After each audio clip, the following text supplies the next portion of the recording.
시청자 여러분 안녕하십니까? 뉴스앤 이슈 시작합니다. 먼저 오늘의 주요 뉴스부터 보시겠습니다. 윤석열 정부의 첫 특별 사면인 8.15 광복절 특사 대상자 1,600여 명이 확정됐습니다. 이재용 삼성전자 부회장과 신동빈 롯데그룹 회장 등 주요 경제인들이 복권됐고 이명박 전 대통령과 김경수 전 지사를 비롯한 정치인은 이번 사면 대상에서 제외됐습니다. 전면 통제됐던 올림픽대로 가양대교에서 동작대교 구간 양방향 차량 통행이 오늘 새벽부터 재개됐습니다. 하지만 잠수교와 주요 나들목 10여 곳 통제가 여전해 나흘째 교통 불편이 계속되고 있습니다. 지난 8일부터 중부지방에 내린 집중호우로 지금까지 13명이 숨지고 6명이 실종됐습니다. 한덕수 국무총리는 특별 재난지역 선포를 위해 관련 절차를 조속히 진행하겠다고 밝혔습니다. 어제 수해 현장 복구 봉사 현장에서 실언으로 논란이 된 국민의힘 김성원 의원이 기자회견을 통해 거듭 대국민 사과했습니다. 주호영 비상대책위원장은 국민께 참담하다며 윤리위 절차가 불가피하다고 언급했습니다. 코로나19 확진자 증가폭이 꺾이면서 오늘 신규 확진자는 12만 8천여 명을 나타냈습니다. 방역당국은 원스톱 진료기관 운영정보 등을 정비해 고위험군이 우선 진료받도록 조치했다고 밝혔습니다. 중국이 우리 사드 배치를 문제 삼는 것에 대해 미국 정부는 한국의 자위적 방위권을 포기하라는 압박이라며 비판하고 나섰습니다. 북한의 7차 핵실험 가능성도 거듭 경고하면서 모든 비상 상황에 대비하고 있다고 밝혔습니다.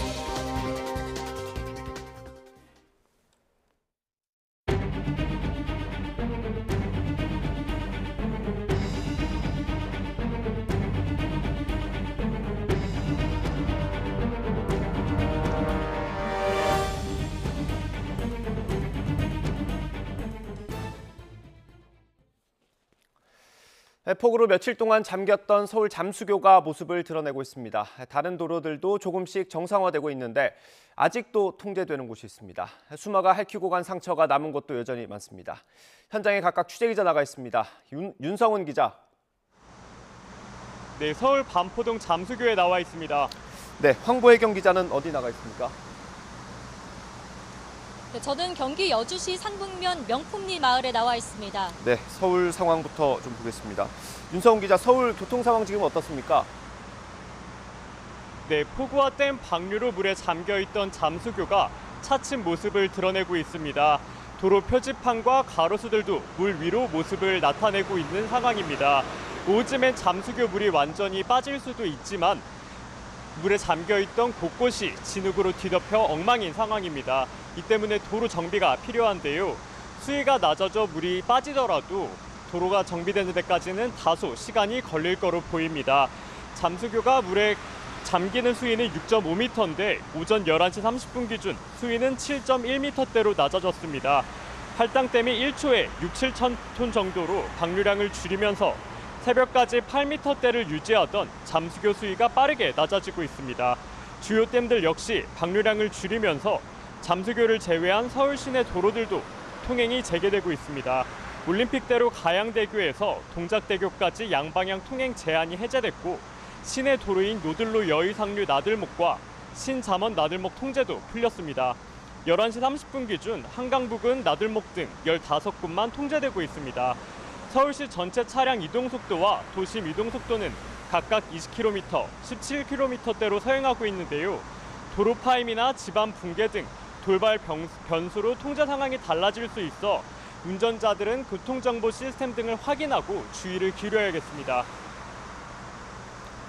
네, 이번엔 여주로 가보겠습니다. 황보혜경 기자, 뒤로도 굉장히 어지러운 모습 보이는데 복구되려면 한참 멀었습니까? 네, 그렇습니다. 지금 제 뒤로는 쓰러진 전신주와 통신주들을 복구하는 작업이 진행되고 있습니다. 현재 이곳 마을은 전기는 물론 수도와 가스도 끊겼고요. 통신도 원활하지 않은 상황입니다. 고압선을 연결해서 임시로 마을에 전기를 공급하고 있습니다. 뒤편에서는 도로를 복구하는 작업도 진행되고 있는데요. 현재 마을로 올라가는 유일한 길이 굴러내려온 돌덩이에 가로막히면서 이를 치우고 있는 작업을 하는 겁니다. 마을 주민들은 갑작스레 쏟아진 비로 이 도로가 하천이 돼버리면서 집안에 고립됐던 당시 상황을 생생하게 전했는데요. 목소리를 직접 들어보시죠. 항포로 그냥 뭐 물살이 흘러내려가는 거 보고 너무 놀라서 나도 뛰쳐내려가지 우리 다리가 어떻게 됐나. 다리 중간에 그렇게 그냥 어마어마하게 돌이고 흙이고 뭐 그냥 뭐 난간 다 날려버리고.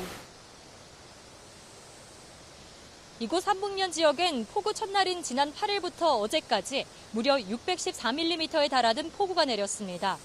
특히 명품 1위에 사는 40여 가구가 큰 피해를 봤습니다.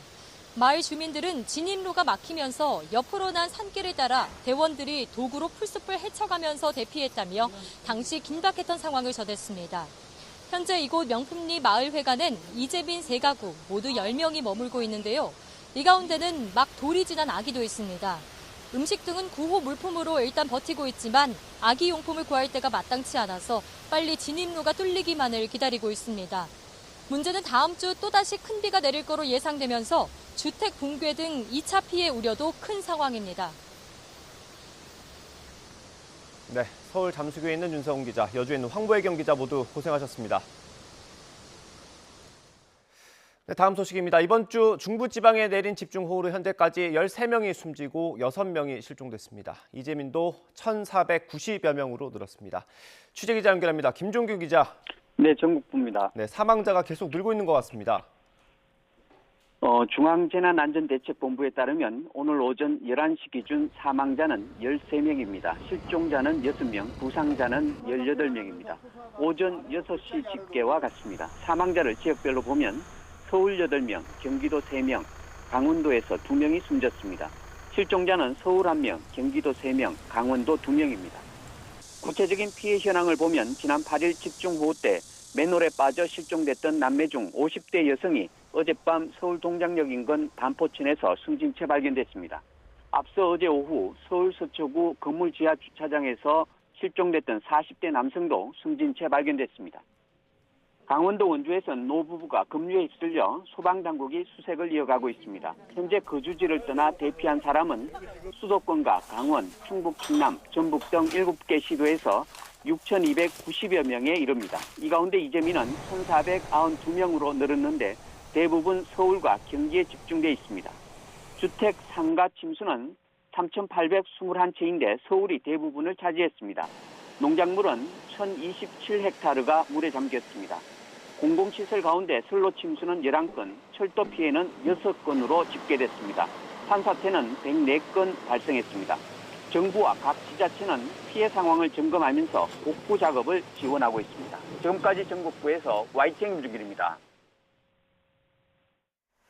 수도권에 쏟아진 폭우로 반지하 주택에 살던 취약계층 피해가 특히 컸다는 지적이 잇따르자 서울시는 거주용 반지하 방을 전부 없애겠다는 대책을 부랴부랴 내놓았습니다. 하지만 이게 반지하 주택에 사는 저소득층을 제대로 배려한 대책인지를 두고 논란이 커지고 있습니다. 김태원 기자가 반지하 거주민들의 생각을 직접 들어봤습니다. 하얀 국화꽃 위로 세 사람의 영정이 나란히 놓여 있습니다. 서울 신림동 반지하 주택에서 숨진 자매와 딸의 합동빈소입니다. 이번 폭우는 주거 취약계층인 반지하 거주민의 보금자리를 휩쓸고 갔습니다. 영화 기생충을 통해 반지하라는 새로운 영어 단어가 등장할 정도로 세계적 관심을 받았지만 바뀐 게 없다는 비판도 이어졌습니다. 정부와 서울시는 20년 안에 반지하 거주지를 모두 없애겠다는 구상을 황급히 내놓았지만 실효성이 있는지를 두고 의문이 커지고 있습니다. 유일한 선택지가 반지하방이었던 사람들은 이번 서울시 대책을 어떻게 생각할까요? 주민들의 목소리를 직접 들어봤습니다. 30년째 신길동에서 반지하 주택에 산 여성은 정부가 제대로 된 대책 없이 등만 떠민다고 목소리를 높였습니다. 대책을 어느 정도는 갈 수 있는 곳을 어떻게 마련을 해주고 차츰차츰 없애야지. 무조건 없애면 어디로 가요? 전부 다. 그거는 조금 문제가 있죠. 일 때문에 서울로 올 수밖에 없었다는 목사님도 경제적 여건을 고려하면 갈 수 있는 곳이 없다는 반응입니다. 일단 크게 봤을 때는 반지하가 없으면 좋죠. 없으면 좋은데 그러면 결코 서울에서 살 수 없는 그런 지경에 이르지 않을까. 서울시가 대안으로 내세운 공공임대주택에 대한 반응도 냉랭했습니다. 모아둔 재산도 없는 데다 임대 아파트에 자리가 있을 리도 만무하다는 대답이 돌아왔습니다. 머리만 못 가는 거지. 아무리 공공을 줘도. 멀면 못 가잖아요. 우리가 생활 거주가 이쪽에 있는데. 그러니까는 그게 딱 여기 든다는 보장도 없고. 결국 이들에게 반지하 주택은 열악하긴 하지만 그래도 몸을 눕힐 수 있는 유일한 삶의 터전인 겁니다. 실제로 통계청 인구조사를 보면 반지하 주택 거주자는 32만여 가구에 달하지만 현재 서울 시내 공공임대주택은 전부 끌어모아도 24만 호 수준에 불과합니다.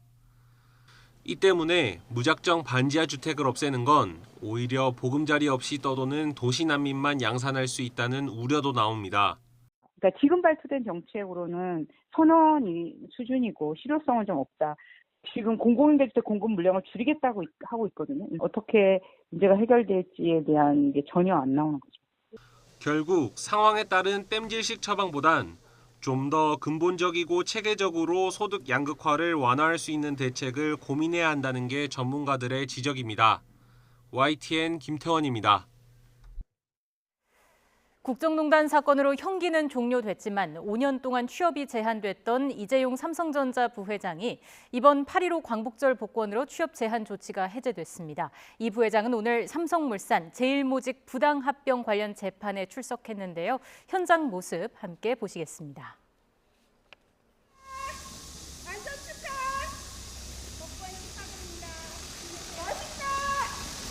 이번 광복절 특별 사면에 포함돼서 복권이 되셨는데 소감이 어떠세요? 국가 경제를 위해서 열심히 뛰겠습니다. 감사드립니다. 아니, 잠시만요. 또 국민들하고 회사 직원들한테도 하실 말씀 없으실까요? 아직 남은 재판들이 있는데 여기에 대해서도 준비 어떻게 하실지. 여기까지 하겠습니다.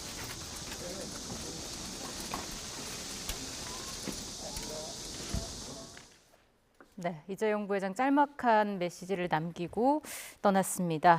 국정농단 사건에 연루돼 징역 2년 6개월이 확정된 뒤에 지난해 8.15 가석방 이후 올해 7월에 형기가 만료되면서 이미 물리적인 제약에서는 자유로운 상태였는데요. 오늘 8.15 광복절 특별 사면을 받아서 복권을 하게 됐습니다. 이로써 취업 제한 조치가 해제가 됐고요. 정상적인 경영 활동에 참여할 수 있게 됐습니다. 오늘 삼성물산 제일모직 부당합병 관련 재판을 위해서 서울중앙지방법원의 모습을 드러냈고요. 그 현장 모습 전해드렸습니다. 관련된 내용은 또 이어지는 뉴스에서 전해드리겠습니다. 다음 소식입니다. 지난번 집중호우 때 서울 강남 도로와 주택가가 순식간에 물바다로 변했습니다. 이럴 때는 도로 물이 빠지는 빗물바지의 역할이 중요한데 YTN 취재진이 현장을 직접 확인해 봤더니 상습 침수 지역에 적용되는 기준에 미치지 못한 경우가 많았습니다. 박정현 기자가 취재했습니다. 한 남성이 맨손으로 빗물바지 덮개를 번쩍 듭니다. 하수구를 막고 있는 쓰레기들을 직접 치우기 위해서입니다. 이 남성 덕분에 물이 빠졌다며 지난 9일 인터넷에 올라와 화제가 된 사진입니다. 빗물바지는 도로에 물이 고이지 않도록 하수구 아래로 내려보내는 역할을 합니다. 따라서 쓰레기가 쌓여 있으면 물이 빠지지 않고 역류할 수 있습니다. 이번 폭우로 침수 피해를 입은 서초동 건물입니다. 양수기로 건물에 차올랐던 물을 빼는 작업이 한창인데 빗물바지가 물을 다 처리하지 못해 이렇게 바닥에 물이 흥건한 상황입니다. 빗물바지는 일반 지역에선 10m 이상 30m 이하 간격으로 설치하도록 되어 있는데 강남과 같은 상습 침수 지역에선 10m 미만의 간격으로 설치할 수 있도록 법에 규정되어 있습니다. 그렇다면 이번에 집중 피해를 본 강남 지역은 어떨까? 물바다로 변했던 서초대로 일대의 빗물바지 간격은 대부분 10m 넘게 떨어져 있었습니다. 법에 명시된 기준에 못 미치는 겁니다. 이러다 보니 도로 면적당 빗물바지 개수 역시 서초구와 강남구는 서울시 전체 평균을 밑도는 것으로 나타났습니다. 10m 또는 20m 간격으로 한 개씩 설치할 게 아니라 여러 개를 연속해서 설치를 해주면 빨리 도로 표면에 있는 물이 하수관으로 들어갈 수 있죠. 법에 명시된 설치 기준도 중요하지만 이미 만들어진 빗물바지 관리도 제때 이뤄져야 합니다. 빗물바지에 쓰레기가 있을 경우 침수가 3배가량 빠르게 진행되는 것으로 조사됐습니다. 담배꽁초하고 비닐봉지, 과자 봉지 같은 쓰레기 같은 게 이제 빗물바지 내부에 들어가 있으면 이제 바로 침수가 되는 걸로 이제 분석이 됐고요. 법에 명시된 빗물바지 설치 기준과 관리는 단순 권고 사안이 아닙니다. 이번 집중호우 때 드러났듯이 시민의 안전과 소중한 재산 보호를 위해선 기준에 맞는 추가 설치가 반드시 이뤄져야 할 것으로 보입니다. YTN 박정현입니다. 비가 그치자마자 다시 무더위가 찾아오겠습니다. 오늘 서울의 한낮 기온은 31도까지 오르겠고요. 폭염경보가 내려진 대구는 34도까지 치솟는 등 무척 덥겠습니다. 습도도 높은 탓에 체감하는 더위는 더 심할 것으로 보이니까요. 갑자기 찾아온 더위에 지치지 않도록 건강관리 잘해주시기 바랍니다. 오늘은 전국적으로 맑은 하늘이 함께하는 가운데 자외선이 무척 강하겠습니다. 다만 제주도는 낮까지 5에서 40mm의 비가 오락가락 이어지겠습니다. 낮 동안 다시 무더위가 예상되면서 대구를 비롯한 영남 지방에는 다시 폭염 경보가 내려졌고요. 강원 일부 지역과 충청, 호남 지방에는 폭염주의보가 발령 중입니다. 따라서 오늘은 한낮 기온이 33도 안팎까지 크게 오르겠는데요. 오늘 낮 기온 서울 31도, 대전 33도, 대구는 34도까지 오르겠습니다. 광복절 연휴인 내일과 모레에는 다시 전국에 비가 내리겠습니다. 주말 동안 내리는 비의 강도는 세지 않겠지만 광복절인 월요일 다시 북쪽에서 매우 강한 정체전선이 형성되면서 중부지방에 많은 비를 뿌릴 전망입니다. 지금까지 날씨 정보였습니다.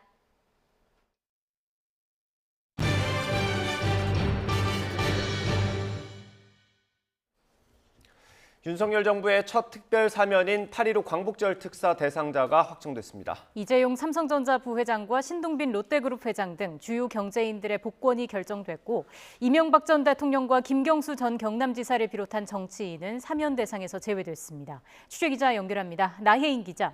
네, 사회부입니다. 네, 윤석열 대통령이 오전에 시사한 대로 주요 경제인들이 사면 복권됐죠. 네, 정부는 오늘 오전 임시 국무회의를 거쳐 오는 광복절 단행될 특별사면 대상자를 발표했습니다. 모두 합쳐 1,693명 규모인데 중소기업인과 소상공인을 비롯한 생계형 형사범과 주요 경제인, 노사 관계자, 특별배려 수형자 등이 포함됐습니다. 주요 경제인 중에서는 국정농단 사건으로 복역하다 지난해 8월 가석방돼 풀려난 이재용 삼성전자 부회장의 복권이 결정됐습니다. 복권은 형 선고 효력으로 상실되거나 정지된 자격을 회복하는 조처인데요. 이번 복권으로 5년 동안 적용됐던 취업 제한 규정 등 경영활동 제약에서 벗어나게 됐습니다. 역시 국정농단 사건에 연루돼 집행유예 기간 중인 신동빈 롯데그룹 회장도 특별사면과 복권 결정을 받았습니다. 또 장세주 동국제강 회장과 강덕수 전 STX그룹 회장도 이번 사면 복권 대상에 포함됐습니다.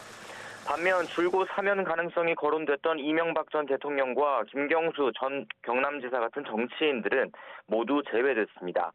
윤석열 대통령은 오늘 오전 이번 사면은 민생과 경제 회복에 중점을 뒀다고 밝혔는데 정치인 사면에 대한 부정적인 여론을 고려한 것으로 보입니다.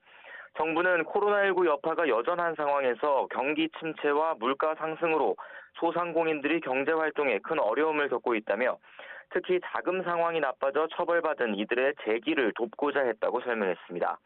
또 적극적인 투자와 고용 창출로 국가 성장 동력을 주도하는 주요 경제인들도 엄선해 위기 극복에 이바지할 기회를 제공했다고 부연했습니다. 또 오늘 사면 대상엔 허권 한국노총 상임부위원장과 조상수 전 민주노총 공공운수 노조위원장, 한영석 현대중공업 대표 등 주요 노사 관계자 8명도 포함됐습니다.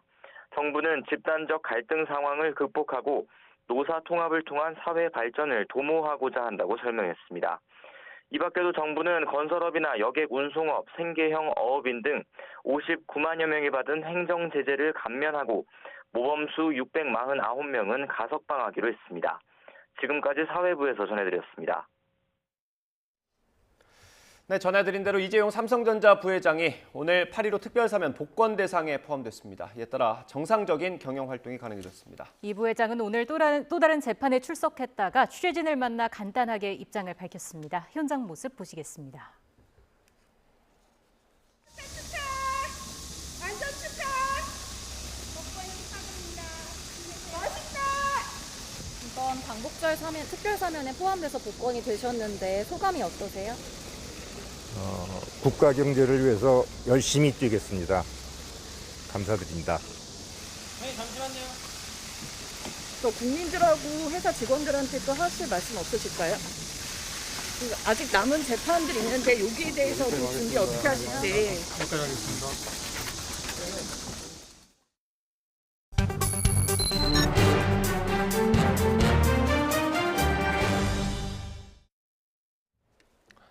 네, 오늘 윤석열 대통령의 첫 사면이자 광복절 특별 사면 명단이 발표됐습니다. 누군 하고 누군 안 했다 이런 논란은 물론이고 대통령의 사면 자체에 대한 논쟁도 매번 뒤따르고 있습니다. 네, 이번 사면의 배경과 함께 자세히 짚어보겠습니다. 김광삼 변호사와 함께합니다. 어서 오십시오. 어서 오십시오. 네, 안녕하세요. 네, 먼저 이 개념을 좀 정확히 하기 위해서요. 네. 특별 사면이라는 게 법원 판결 자체를 없애주는 건 아니죠? 네, 그런 건 아니에요. 우리가 특별 사면과 일반 사면 두 가지가 있는데 네. 뭐 굉장히 법적인 문제라서 시청자분들은 좀 약간 혼돈이 될 수가 있어요. 예. 그런데 일반 사면 자체는 형의 선고, 이미 뭐 유죄 판결 받지 않습니까? 네. 그 형의 선고나 아니면 지금 수사를 받고 있다랄지 이제 공소를 제기하는 중에 있는 경우에 있어서 그 공소 제기를 못하게 하는 경우고, 그다음에 이미 받은 선고를 없애주는 거예요. 예. 그러니까 쉽게 말하면 선고 효력 자체를 상실시키는 것이 일반 사면인데. 예. 일반 사면 같은 경우는 이제 요건이 좀 있어요. 네. 왜냐하면 국회의 동의를 받아야 하고요.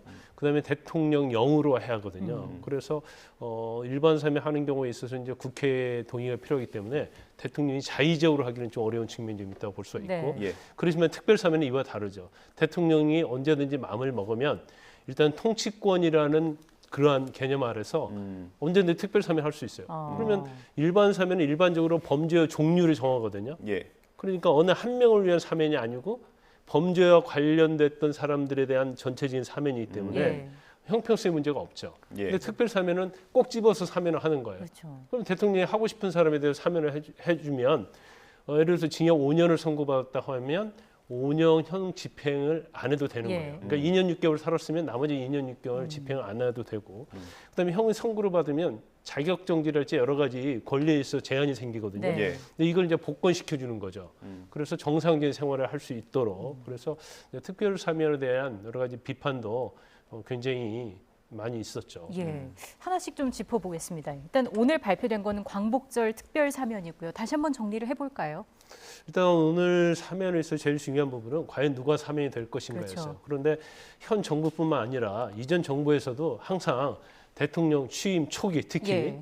그러면 뭐 보통 일반적으로는 대통령 선거가 12월에 있지 않았습니까? 네. 그러면 그해 첫 경축일 때 사면, 특히 뭐 12월에 선거가 있고 나면 석간탄신 사면이 굉장히 중요하게 대두가 됐었어요. 네. 그런데 이번에 선거 자체는 뭐 취임을 5월에 했지 않습니까? 네. 그래서 결국 광복절 특사에 누가 나갈 것이냐 이게 굉장히 관심이 있었고, 가장 논점의 중심, 가장 관심이 많이 있었던 부분은 MB 이명박 전 대통령이 사면이 되느냐 안 되느냐, 그렇죠. 또 드루킹 사건과 관련된 김경수 전 지사가 사면이 되느냐 안 되느냐, 예. 이것이 굉장히 많은 초미의 관심사였거든요. 예. 근데 결과적으로 이번 사면에서는 이 둘은 제외를 하고 예. 주로 이제 경제인 사면, 삼성의 이재용, 그리고 롯데의 신동빈, 그리고 뭐 전 STX 회장 강덕수, 이런 경제인에 대한 사면이 중점적으로 이루어졌다. 그 이유는 여러 가지가 있겠지만 지금 굉장히 경제가 어렵잖아요. 네. 뭐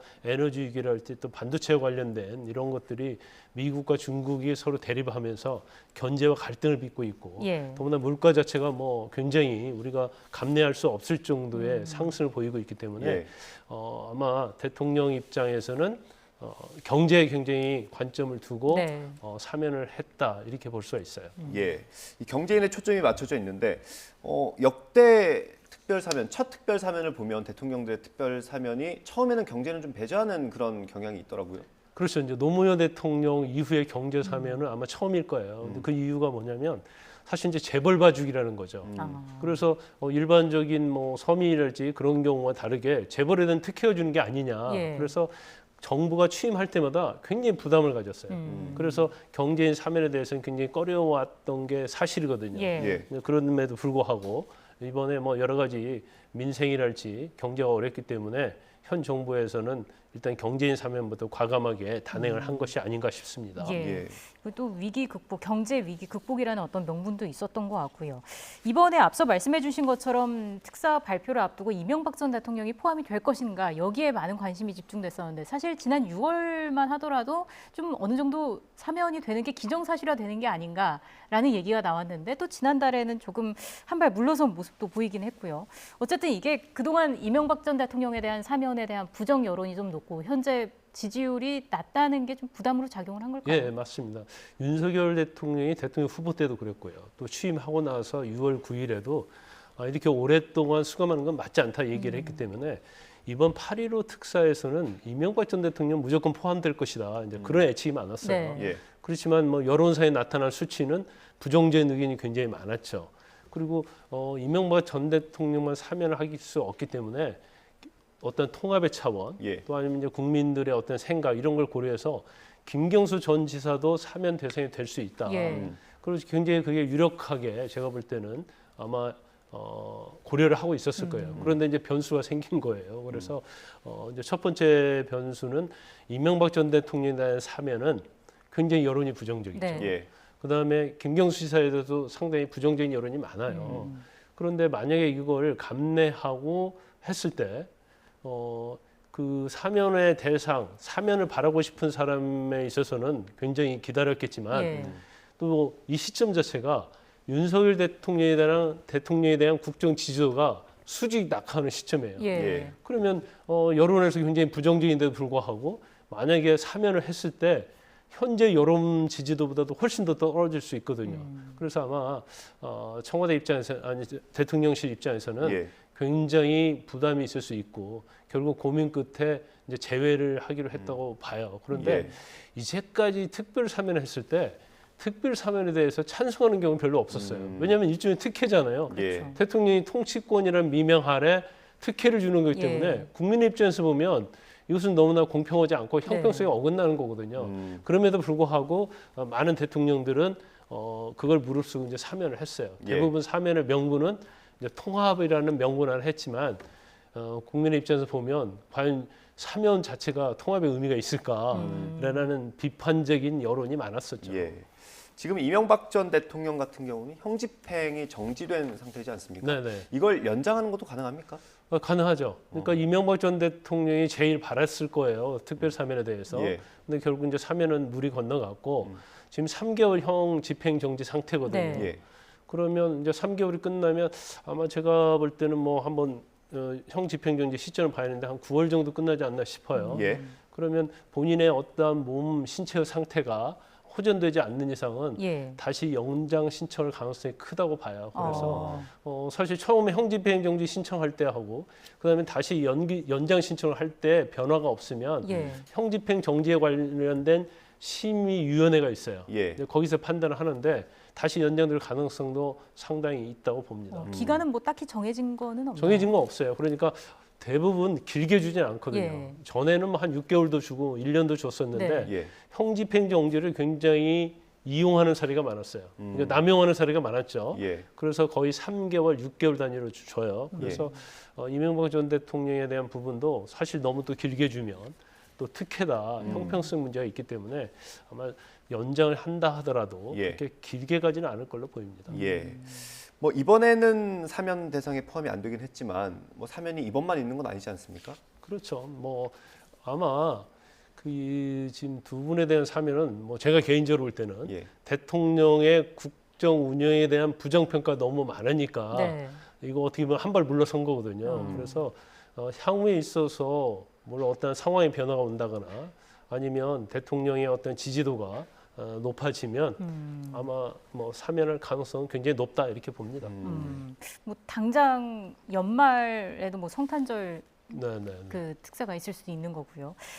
그 주요 경제인 포함된 이야기를 좀 해보겠습니다. 앞서서 경제 위기 극복이라는 그 차원에서 이제 포함이 됐다라는 취지의 말씀을 해주셨는데 이게 궁금한 게 경제 활성화에 실제로 어느 정도 도움이 되는 건가요? 도움이 뭐 안 된다 이렇게 말할 수는 없어요. 그렇지만 이게 결정적인 도움을 주고 사면할 정도의 도움을 주느냐, 사면의 그 대가에 부응하는 만큼 근데 그거에 대해서는 뭐 수치로 따질 수는 없겠죠. 그렇지만 특히 이제 삼성의 이재용 부회장 같은 경우에는 지금 제일 중요한 게 우리 지금 반도체 전쟁이잖아요. 네. 그래서 치프라고 해서 미국에서 주도하는 뭐 대만, 일본, 한국, 미국에서 반도체와 관련된 걸 어떻게 보면 연합을 해서 네. 중국을 견제하고 또 반도체의 중요성이 엄청나게 커졌어요. 뭐 AI랄지 자율주행차랄지 뭐 클라우드랄지 뭐 그런 부분이 엄청 앞으로 반도체 자체가 어떻게 보면 국가의 운명을 좌우할 수 있을 정도의 엄청난 그런 산업의 아이템이거든요. 예. 그렇기 때문에 일단 뭐 사면을 해주게 되면 이러한 어려움을 극복하기 위해서는 굉장히 M&A 또 투자 이런 것이 활성화돼야 하는데 해외를 나가는데 문제가 있다던가 아니면 자격정지가 돼서 활동이 자유롭지 못하면 사실은 유축될 수밖에 없죠. 그래서 뭐 경제적 효과는 이제 어느 정도 있을 거라고 봐요. 그렇지만 그 본인이 어떻게 보면 당사자들이 사면을 받은 만큼의 그러한 역할, 국가와 국민을 위한 어떤 경제적 마중물이 되어야 하겠죠. 네.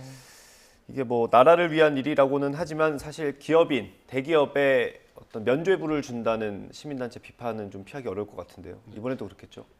그렇죠. 지금 뭐 시민단체에서 굉장히 많이 반발을 하고 있잖아요. 그래서 아마 이전에도 재벌이랄지 이제 경제인에 대한 사면을 굉장히 꺼려했었는데 이번은 좀 할 수 있는 명분이 좀 생긴 것 같아요. 이제 민생이랄지 아까 말씀드린 여러 가지 세계 경제 위기, 에너지, 물가 이런 것들이 복합적으로 작용했기 때문에 지금 삼성의 이재용 부회장에 대한 사면에 대해서는 사실은 굉장히 국민의 여론이 사면해야 한다는 여론이 높거든요.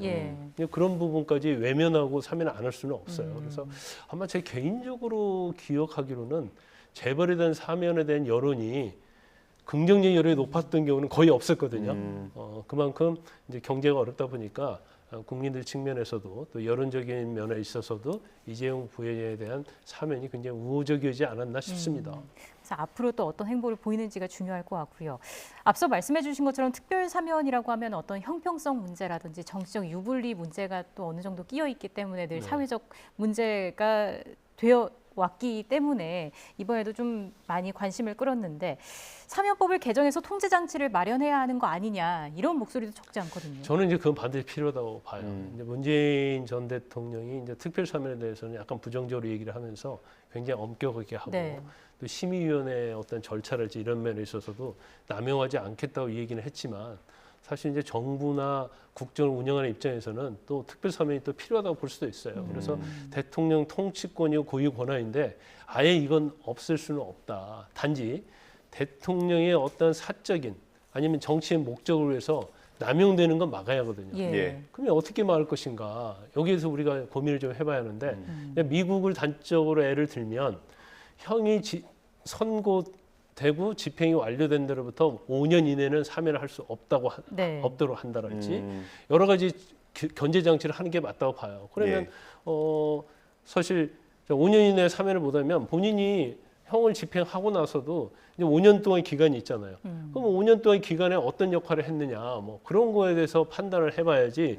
단지 형 집행 중인데도 불구하고 형 집행을 아예 면제시켜 버리고 그런 제도는 사실은 아까 형평성 얘기도 했지만 사실은 맞지 않고 사법부의 판결 자체를 무력화시키는 거예요. 그래서 사법부의 판결, 권한 이런 것들 존중하면서도 또 남용이 되지 않도록 하는 어떤 견제 정치를 어떻게 할 것인가에 대해서 사실은 고민을 하고 국회에서 이걸 입법을 해야 하거든요.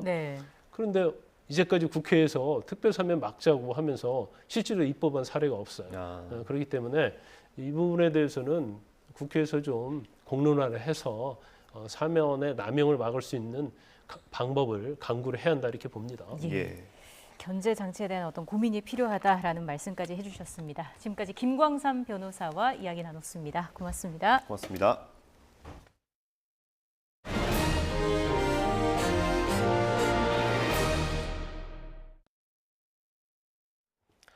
네, 윤석열 정부의 첫 특별 사면인 8.15 광복절 특사 발표와 관련해 여야는 상반된 입장을 내놨습니다.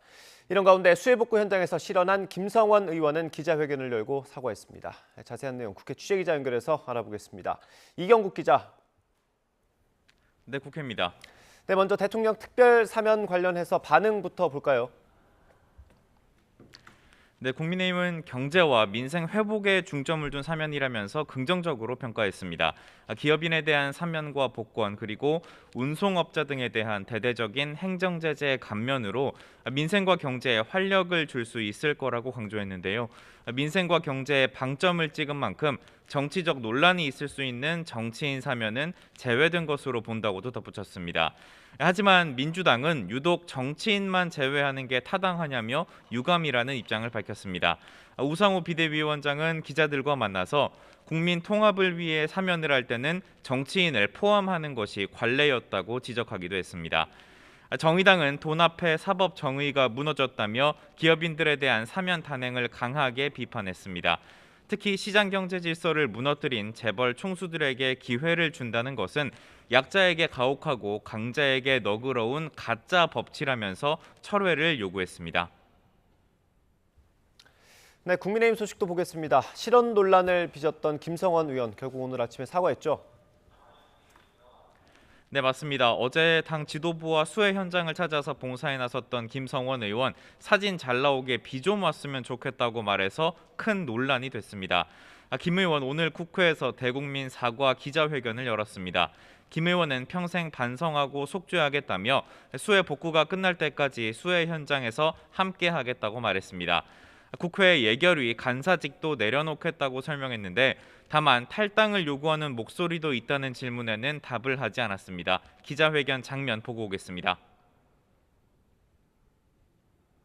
저로 인해 상처받은 국민들의 마음을 조금이나마 위로해 드릴 수 있다면 제가 할 수 있는 일을 사력을 다해 하도록 하겠습니다.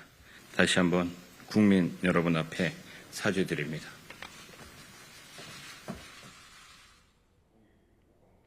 네, 주호영 비대위원장도 오늘 출근길에서 거듭 사과의 뜻을 밝혔고요. 김성원 의원에 대한 윤리위원회 절차의 필요성도 언급을 했습니다. 듣고 오겠습니다. 정말 이해할 수 없는 발언으로 물의를 일으켜서 정말 참담하고 국민과 당원들께 낯을 들 수 없는 그런 지경입니다. 윤리위원회 절차를 밟지 않을 수가 없을 것 같습니다. 네, 김성원 의원의 비대위원 임명 가능성을 두고도 사실과 다르다며 일축하기도 했습니다. 민주당은 이에 대해서 사과만으로 국민의 절망을 해소할 수 있을지 모르겠다고 꼬집었고요. 여당의 안이함과 무능함에 대한 국민의 꾸짖음이 있을 거라면서 적절한 조치가 있어야 할 거라고 강조했습니다. 민주당은 당내 수해 피해 지원 특별위원회를 설치하기로 하고 이를 통한 실질적이고 신속한 지원을 하겠다고 약속했습니다. 네, 지금 국회에서 검수완박 법안을 놓고 다시 신경전을 벌이고 있다고 하는데 어떤 이유 때문입니까? 네, 말씀하신 검수완박 법안 다음 달 10일 시행을 앞두고 있습니다. 그런데 법무부가 어제 하위 시행령을 고쳐서 직접 수사 범위를 사실상 넓히는 방안을 마련했기 때문인데요. 이에 국민의힘은 앞서 검찰 수사권이 너무 많이 박탈된 만큼 최소한의 사법 통제는 필요하지 않느냐며 힘을 실었고요. 관련 자료와 또 법률 등을 토대로 제대로 만들어진 시행령이라고 평가하기도 했습니다. 하지만 민주당은 강하게 비판했는데요. 특히 한동훈 법무부 장관이 법을 넘어선 시행령으로 무소불위의 권력을 행사하고 있다고 질타했습니다. 듣고 오겠습니다. 소통령이자 차기 대선 주자로 평가받는 한동훈 법무부 장관의 기고만장한 폭주가 끝을 모르고 있습니다. 반드시 윤석열 정부와 본인의 앞날에 자승자박이 될 것입니다. 국회 법제사법위원회 소속 민주당 의원들도 시행령 개정 시도는 민주주의 파괴라면서 모든 방법을 동원해 이를 저지하겠다고 강조했습니다. 지금까지 국회에서 전해드렸습니다.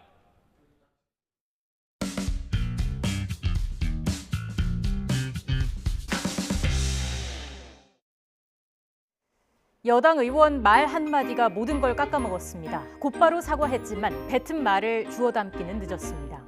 장난기 때문이었을까? 진짜 솔직한 생각이 궁금합니다.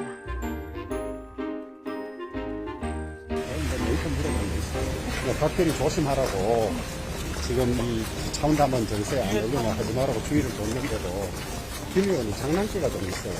평소에도 그랬던 것 같아요. 조심하세요. 뒤에 조심해라. 좀 장난스럽게 한 말이었어요. 늘 보면 장난기가 좀 있어. 근데 결혼하시고 나서 곧바로 이제 표본의 뜻을 밝히긴 하셨거든요. 그런데 큰 거 좀 봐. 큰 거. 원래 큰 줄기 봐. 여러분들 노는 데가 우리가 딱 찍어보면 여러분들 나온 거 없는 거 아니야. 크게 봐줘. 어떻게 들으셨습니까? 국회의원은 스스로 헌법기관이라 자부하고 국회에서는 국민이 묻는다며 장관들을 몰아세웁니다. 여당 의원이라면 그 무게감은 더하겠죠. 그리고 그 여당 의원은 놀러 간 게 아니었습니다. 여러분들 노는 데가 우리가 딱 찍어보면 여러분들 나온 거 없는 거 아니야. 크게 봐줘. 험 작은 거 하나 가지고 큰 뜻을 좀 그거 하지 말고. 자, 좀 비켜줘요. 봉사활동을 좀 방해 안 했으면 좋겠다. 당시 상황도 취재진의 질문도 못마땅했을 수 있습니다. 진정성을 보여주려고 했는데 망언으로 뒤덮였으니 속이 상했을 겁니다. 그런데 봉사활동을 시작하기 전에는 이런 일도 있었습니다. 정말 내 집이 수해를 입은 것처럼 최선을 다해 오늘 하루지만은 어려운 이웃분들의 그런 아픔을 느끼면서 공작 주민을 대신해서 진심으로 감사하다는 인사 대신드리겠습니다. 잠시만요. 여기 지금 나가놓고 뭐 하시는 거예요? 지금 나가놓고 뭐 하시는 거냐고요? 여기 지금 사람 시장에 자, 이제 봉사활동 시작하도록 하겠습니다. 자, 앞에 뭐 하시는 거냐고요? 지금 나오십시오. 10명이 넘는 국민이 목숨을 잃었고 아직 생사가 확인되지 않은 사람도 있습니다. 1000여 명이 집으로 가지 못하고 있습니다. 다음 주에 또 비 예보가 있어서 두려움에 떠는 국민도 많습니다. 주호영 위원장은 오늘 아침 뒤늦게 윤리위 회부 가능성을 언급했습니다. 솔직히 비 좀 왔으면 좋겠다. 배추 시원님. 사진 잘 나고. 솔직히 비 좀 왔으면 좋겠다. 배추 시원님. 사진 잘 나고. 배추 시원님. 배추 시원님. 아니 이쪽이 저기 완전히 그 수해가 심하게 됐어.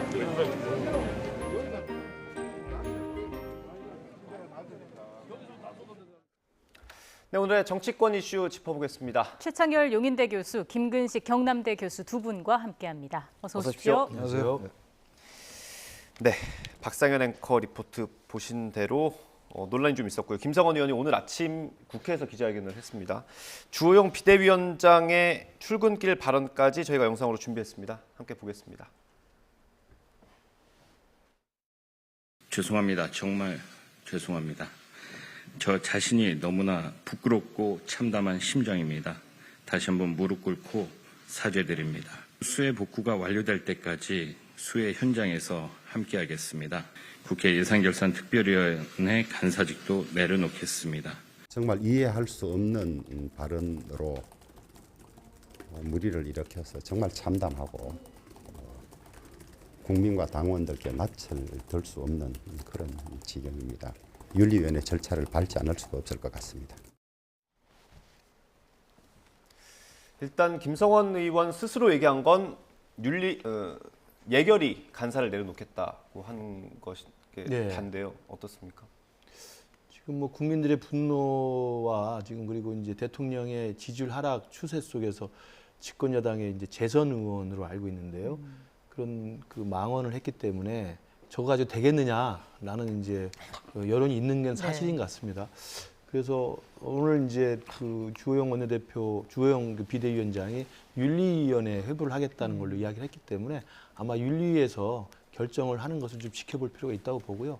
왜냐하면 이게 이제 이준석 대표 중징계 이후에 지금 당이 계속 혼란스러운 상황인데 당시 이준석 대표를 징계라 했을 때도 그 당원권 정지 6개월이라는 중징계를 내렸던 이유는 무슨 뭐 형사상으로 무슨 기소가 됐거나 무슨 확인된 게 아니라 품위 유지 의무 위반이었거든요. 품위 유지를 못했던 것에 대한 단호한 그때 이제 징계 차원에서 6개월 정지를 내렸기 때문에 저는 어제 김성원 의원의 저 망언은 그 품위 유지 의무 위반으로도 한참 심한 그런 의무 위반이라고 생각을 해요. 그렇기 때문에 아마 비대위원장이 저렇게 입장을 밝힌 만큼 윤리위원회가 개최가 되고 거기에서 이준석 대표 중징계와 똑같은 잣대로 아마 징계를 하면 상당히 높은 중징계도 나올 수 있지 않을까 생각합니다. 최 교수님도 같은 생각이실까요? 품위 유지 의무보다 더한 것 같아요. 이거는 네. 국민의 대표로서 자격이 과연 있는 건가라는 의문을 제기하지 않을 수가 없습니다. 네. 왜 제가 이 말씀드리냐면 말이라는 게 실수할 수가 있어요. 네. 말의 진위가 왜곡되게 전달될 수도 있고 뭐 그건 예. 말 실수죠. 예. 뭐 그런 건 사과로 될 수가 있는데 전 저 말은 비가 오면 좋겠다, 뭐 사진 잘 나오게, 사진 나오게 이런 말은요. 평소의 생각이 그대로 드러나는 게 아닌가라는 생각이 들 정도예요. 예.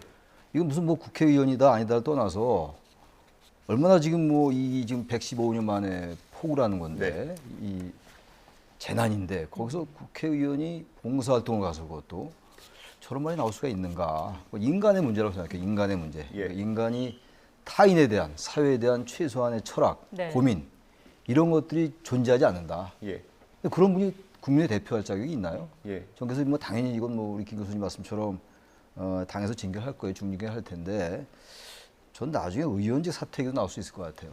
다른 말하고는 좀 다른 것 같습니다. 망언이다, 뭐 저기 말 실수다라는 차원보다도 평소에 생각하는 것 조금 좀 과장하게 말씀드리면 오로지 카메라, 언론 어떻게 비추는가, 뺐지 이런 생각이 아니면 저런 말이 나올 수가 있겠습니까? 예. 전 이해가 도저히 안 가요. 전 예. 저래서 중징계 이외에 뭐 야당의 공세 또 뭐 굉장히 뭐 거세지겠습니다만 예. 야당의 공세다 이런 측면을 떠나서 이건 전 그 김 의원이 상당한 책임 있는 예. 행동을 해야 될 것 같습니다. 강한 비판을 해주셨고요. 교수님께서도 그러면 혹시 당 차원의 징계 말고 국회 차원의 징계도 필요하다고 보십니까? 그건 뭐 모르겠습니다. 추후 상황을 봐야 되는데 그 지금 김성원 의원 자체에 대한 이제 당 차원에서 이제 윤리가 활동을 재개해서 이제 징계를 내리면 예. 그에 따른 의원직 사퇴와 관련될 수도 있는 그 연관된 징계가 나올 수도 있거든요. 이제 그런 부분들을 좀 지켜봐야 될 것 같고 그리고 이제 이게 야당에서도 참 참담한 상황이기 때문에 당연히 공세를 제기하고 있는데 이게 이제 국회 안에서 여야를 가리지 않고 또 국회 안에서의 또 징계 규정이 또 있거든요. 예. 그러니까 국회 안에 또 윤리와 관련된 징계 규정이 있기 때문에 만에 하나 이 사건이 더 이상 그 수습되지 않고 상황이 또 악화된다고 한다면 국회 차원에서도 이게 부적절한 행동 그리고 징계를 받을 만한 행동으로 해서 하면 사실은 제명까지도 가능한 여러 가지 조치들이 있기 때문에 네. 그런 식의 논의가 시작될지는 두고 봐야 될 것 같습니다. 예. 그리고 다만 이제 저는 더 안타까운 게 대통령 지지율이 하락세를 면하지 못하고 있고 네. 휴가 기간 지나서 휴가 복귀한 후에도 제가 듣기로는 대통령은 그래도 휴가 기간 좀 많은 반성을 하고 와서 첫 월요일 날 그 약식 기자회견에서는 국민의 관점에서 생각하겠다, 국민의 목소리를 듣겠다, 국민이 주신 권력이다는 이야기를 많이 했습니다. 그런데 수재가 났고 수해 과정에서 대통령실이 했던 어처구니없는 일들이 많이 있지 않습니까? 네. 그 안타까운 죽음을 당한 그 사고 현장에서 물끄러미 쳐다보고 있는 사진을 홍보하는 카드뉴스를 낸다든지 뭐 박민영 대변인을 데려갔는데 그게 아니라 대통령이 무슨 죄송하다는 말씀을 했는데 사과가 아니다라고 이야기를 한다든지 예. 그러니까 대통령은 조금 바뀌려고 노력을 하는데 그런가 보다 했더니 대통령실이 전혀 움직이지 않고 오히려 대통령의 그런 어떤 변화의 노력에 찬물을 끼웠더니 이제는 집권 여당마저 그것도 이준석 대표 중징계 이후에 그래도 좀 비대위 체제로 좀 신속하게 가면서 일사불란하게 좀 다시 좀 해보자, 열심히 해보자라는 분위기가 막 생기고 있는 마당에 또 저런 망언들이 튀어나와서 도대체가 대통령 혼자 바뀌면 뭐 하겠나. 대통령실의 어떤 참모 보좌 기능 그리고 집권 여당으로서의 국민의힘의 전반적인 분위기 쇄신이 아니면 사실 굉장히 힘들지 않겠나라는 저는 그런 참담한 생각이 듭니다. 예. 그래서 지지율도 크게 반등을 하지 못하고 있는 상황이고요. 지지율 관련해서는 잠시 뒤에 짚어보도록 하고요. 김 의원의 발언도 문제입니다만 주호영 위원장의 이후 발언도 또 논란이 되고 있습니다. 그 기자들에게 한 이야기 앞서서 영상을 보여드렸는데 어떻게 보셨습니까? 전 그 발언도 이해가 안 가요. 물론 이제 주호영 비대위원장으로서는 참 답답하겠죠. 화도 나고 뭔가 좀 해보려고 이제 비대위 출범했는데 그 우여곡절 끝에 뭐 여러 가지 논란이 있습니다만 그냥 저런 말을 하는 게 얼마나 답답하고 화가 나겠어요. 그러니까 표정을 보니까 그냥 뭐 그거 뭐 농담을 잘해 이런 게 아니라 답답함이 배어 나와요. 배어 나오는데 그렇다 하더라도 평소에 농담을 잘한다라는 그런 얘기가 그 말이 나오는 것도 전 이해가 안 가요. 나중에 그리고 그거 뭐 좀 큰 걸 봐라. 그렇게 말할 건 아니잖아요. 저는 그래서 뭐 대체로 보면 우리 정치인들이 우리가 흔히 말하는 그 감수성이라는 거, 공감, 능력 이렇게 현저히 떨어지는 것 같아요.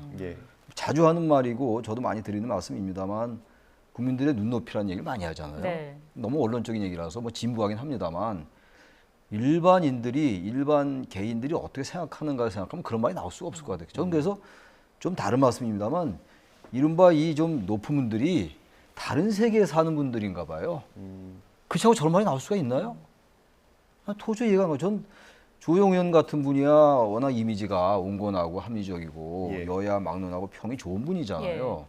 평판은 좋은 분이고. 예. 근데 답답함에 발로긴 하더라도 그 말 이후에 거기 그런 말하면 어떻게 하라고 꾸짖는 게 아니고 화가 나면 당연히 전 꾸짖는 말이 나올 텐데 그렇게 화가 나기 이전에 그 뭐 원래 농담을 잘한다. 그 말도 저는 못지않은 전 말실수다. 예. 망언까지는 모르겠는데 예. 저도 뭐 만만치 않은 전 거의 망언에 가까운 발언이라고 좀 봐요 사실은. 예. 뭐 예상을 하셨겠지만 민주당에서는 비판이 강하게 나오고 있습니다. 오늘 박홍근 원내대표가 신림동 반지하 일가족 빈소를 갔다 온 모양이에요. 오늘 아침에 그 얘기를 회의에서 했는데 영상으로 준비했습니다. 함께 보겠습니다. 수마가 핥히고 간 자리를 국민 눈물로 채워서는 안 될 것입니다. 오늘 아침에 저는 진성준 원내수석, 김영진 환노위 간사, 이수진 원내대변인과 함께 지난 8일 폭우로 관악구 반지하 집에서 빠져나오지 못해 숨진 일가족들의 너무나 슬픈 장례식에 다녀왔습니다.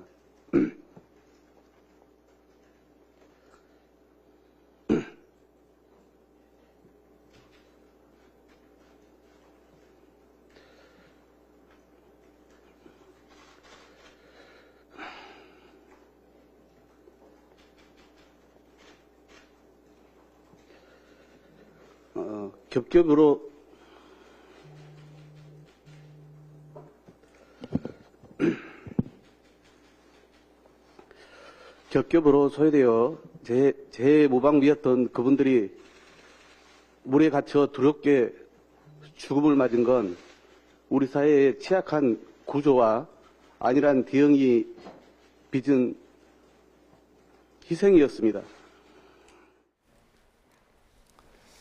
네, 뭐 이 모습 자체를 저희가 평가하기는 어렵겠습니다만 국민의힘과 대비되는 건 어쩔 수 없을 것 같습니다. 예. 사실은 저런 그 국민들과 같이 슬픔과 아픔을 같이 하는 그런 공감 능력이 사실은 정치의 기본이어야 되는데 지금 여야를 막론하고 사실은 이 정치라고 하는 또 국회의원이라고 하는 분들이 그런 공감 능력과 동떨어져 있는 예. 별나라에 사는 듯한 그런 모습이어서 참 많은 국민들 지탄을 받고 있는데요. 예. 사실은 지금 집권 여당이 보여줘야 할 모습은 저런 공감 능력이죠.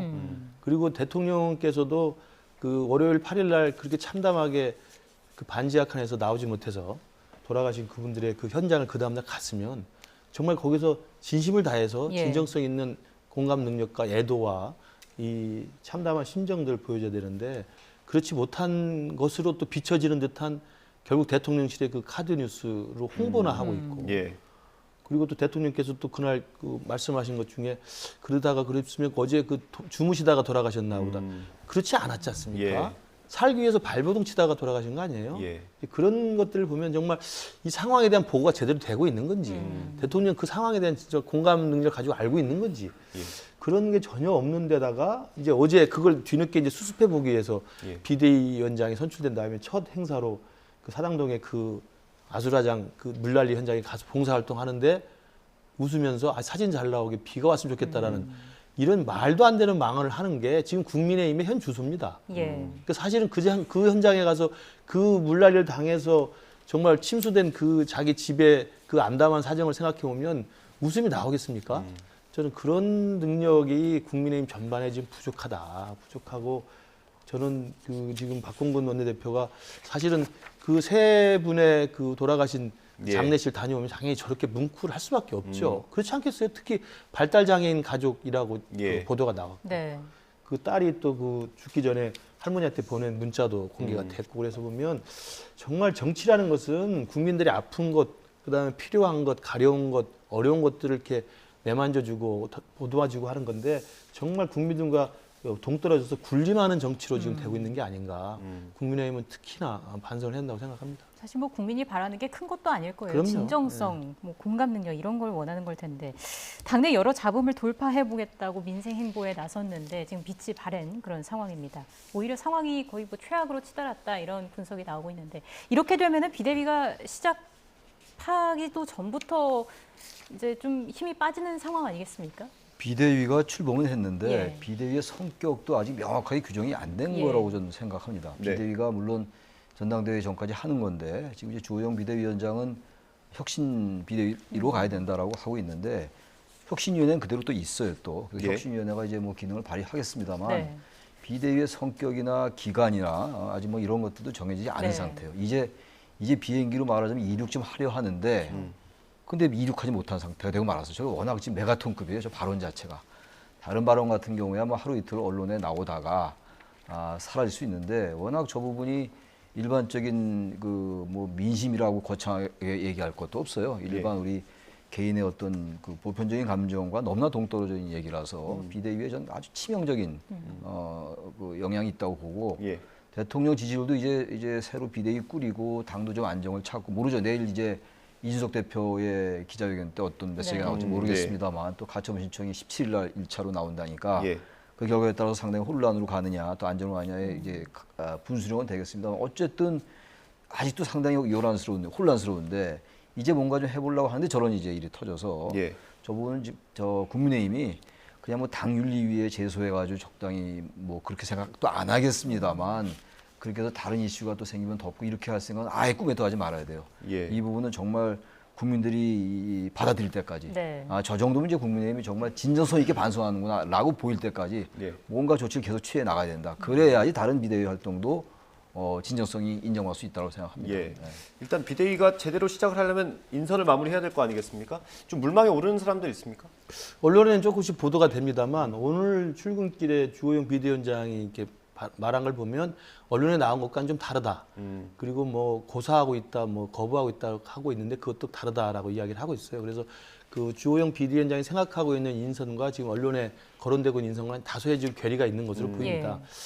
저는 그래서 지금 오늘 16일을 인선을 완료하는 것을 목표로 지금 하고 있다고 이야기했기 때문에 다음 주 16일 정도까지는 아마 인선을 마무리하고 이번 주말 정도까지 주호영 비대위원장의 구상을 아마 마무리할 것으로 보입니다. 왜냐하면 이제 형식적 절차로 상임정국위를 열어서 거기서 다시 한번 추인을 받아야 되거든요. 이제 그런 절차가 있기 때문에 이번 주말에 좀 더 고민을 해서 완성을 하고 다음 주 초에 상임정국이라는 형식적 절차를 거쳐서 아마 공식적으로 그렇게 돼야만 비대위가 공식 출범하는 겁니다. 그렇죠. 그렇게 될 것 같고요.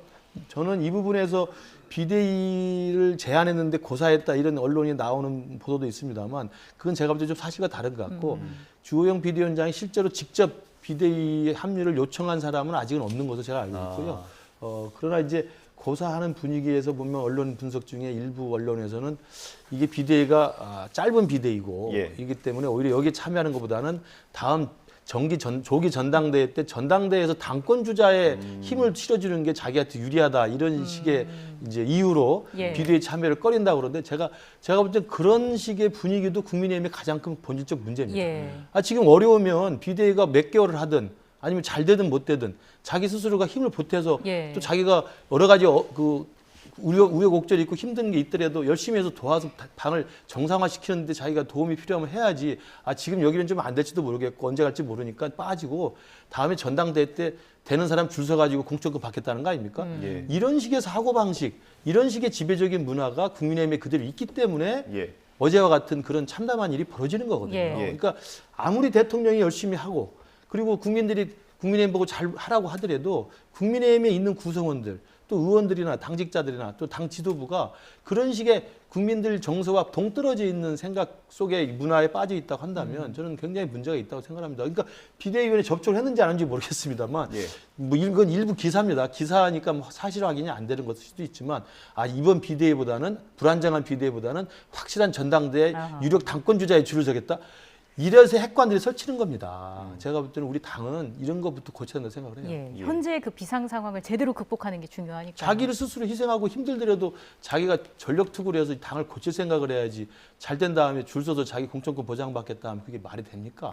그런 점에 있어서 이 비대위원 어떻게 구성이 돼야 될까요? 일단 뭐 저는 지나치게 보수적인 색채가 강한 사람은 좀 배제하는 게 좋을 것 같아요. 예. 아주 그렇다고 뭐 진보적인 색채가 아주 강한 사람을 써도 안 될 것이고 아무튼 지금 이른바 윤핵관 예. 얘기를 하도 많이 하니까 저도 말하기가 좀 꺼리끼는데 예. 그분들의 성향은 좀 배제하는 게 당연히 맞고 아마 예. 그렇게 될 것 같아요. 그리고 좀 중도 성향 그리고 예. 개혁적인 성향 그런 사람들이 이제 뭐 원내건 원외건 외부건 말이죠. 그렇게 들어오는 게 좀 맞는 것 같고요. 지금 이제 국민의힘이 국민들에게 지지가 이반되고 말이죠. 48.6%의 지지를 받았는데 대선 때 20% 중반, 초중반 이런 지지율이란 말이에요. 네. 그 이유가 뭔가를 알고 그 이유는 답은 다 나와 있어요.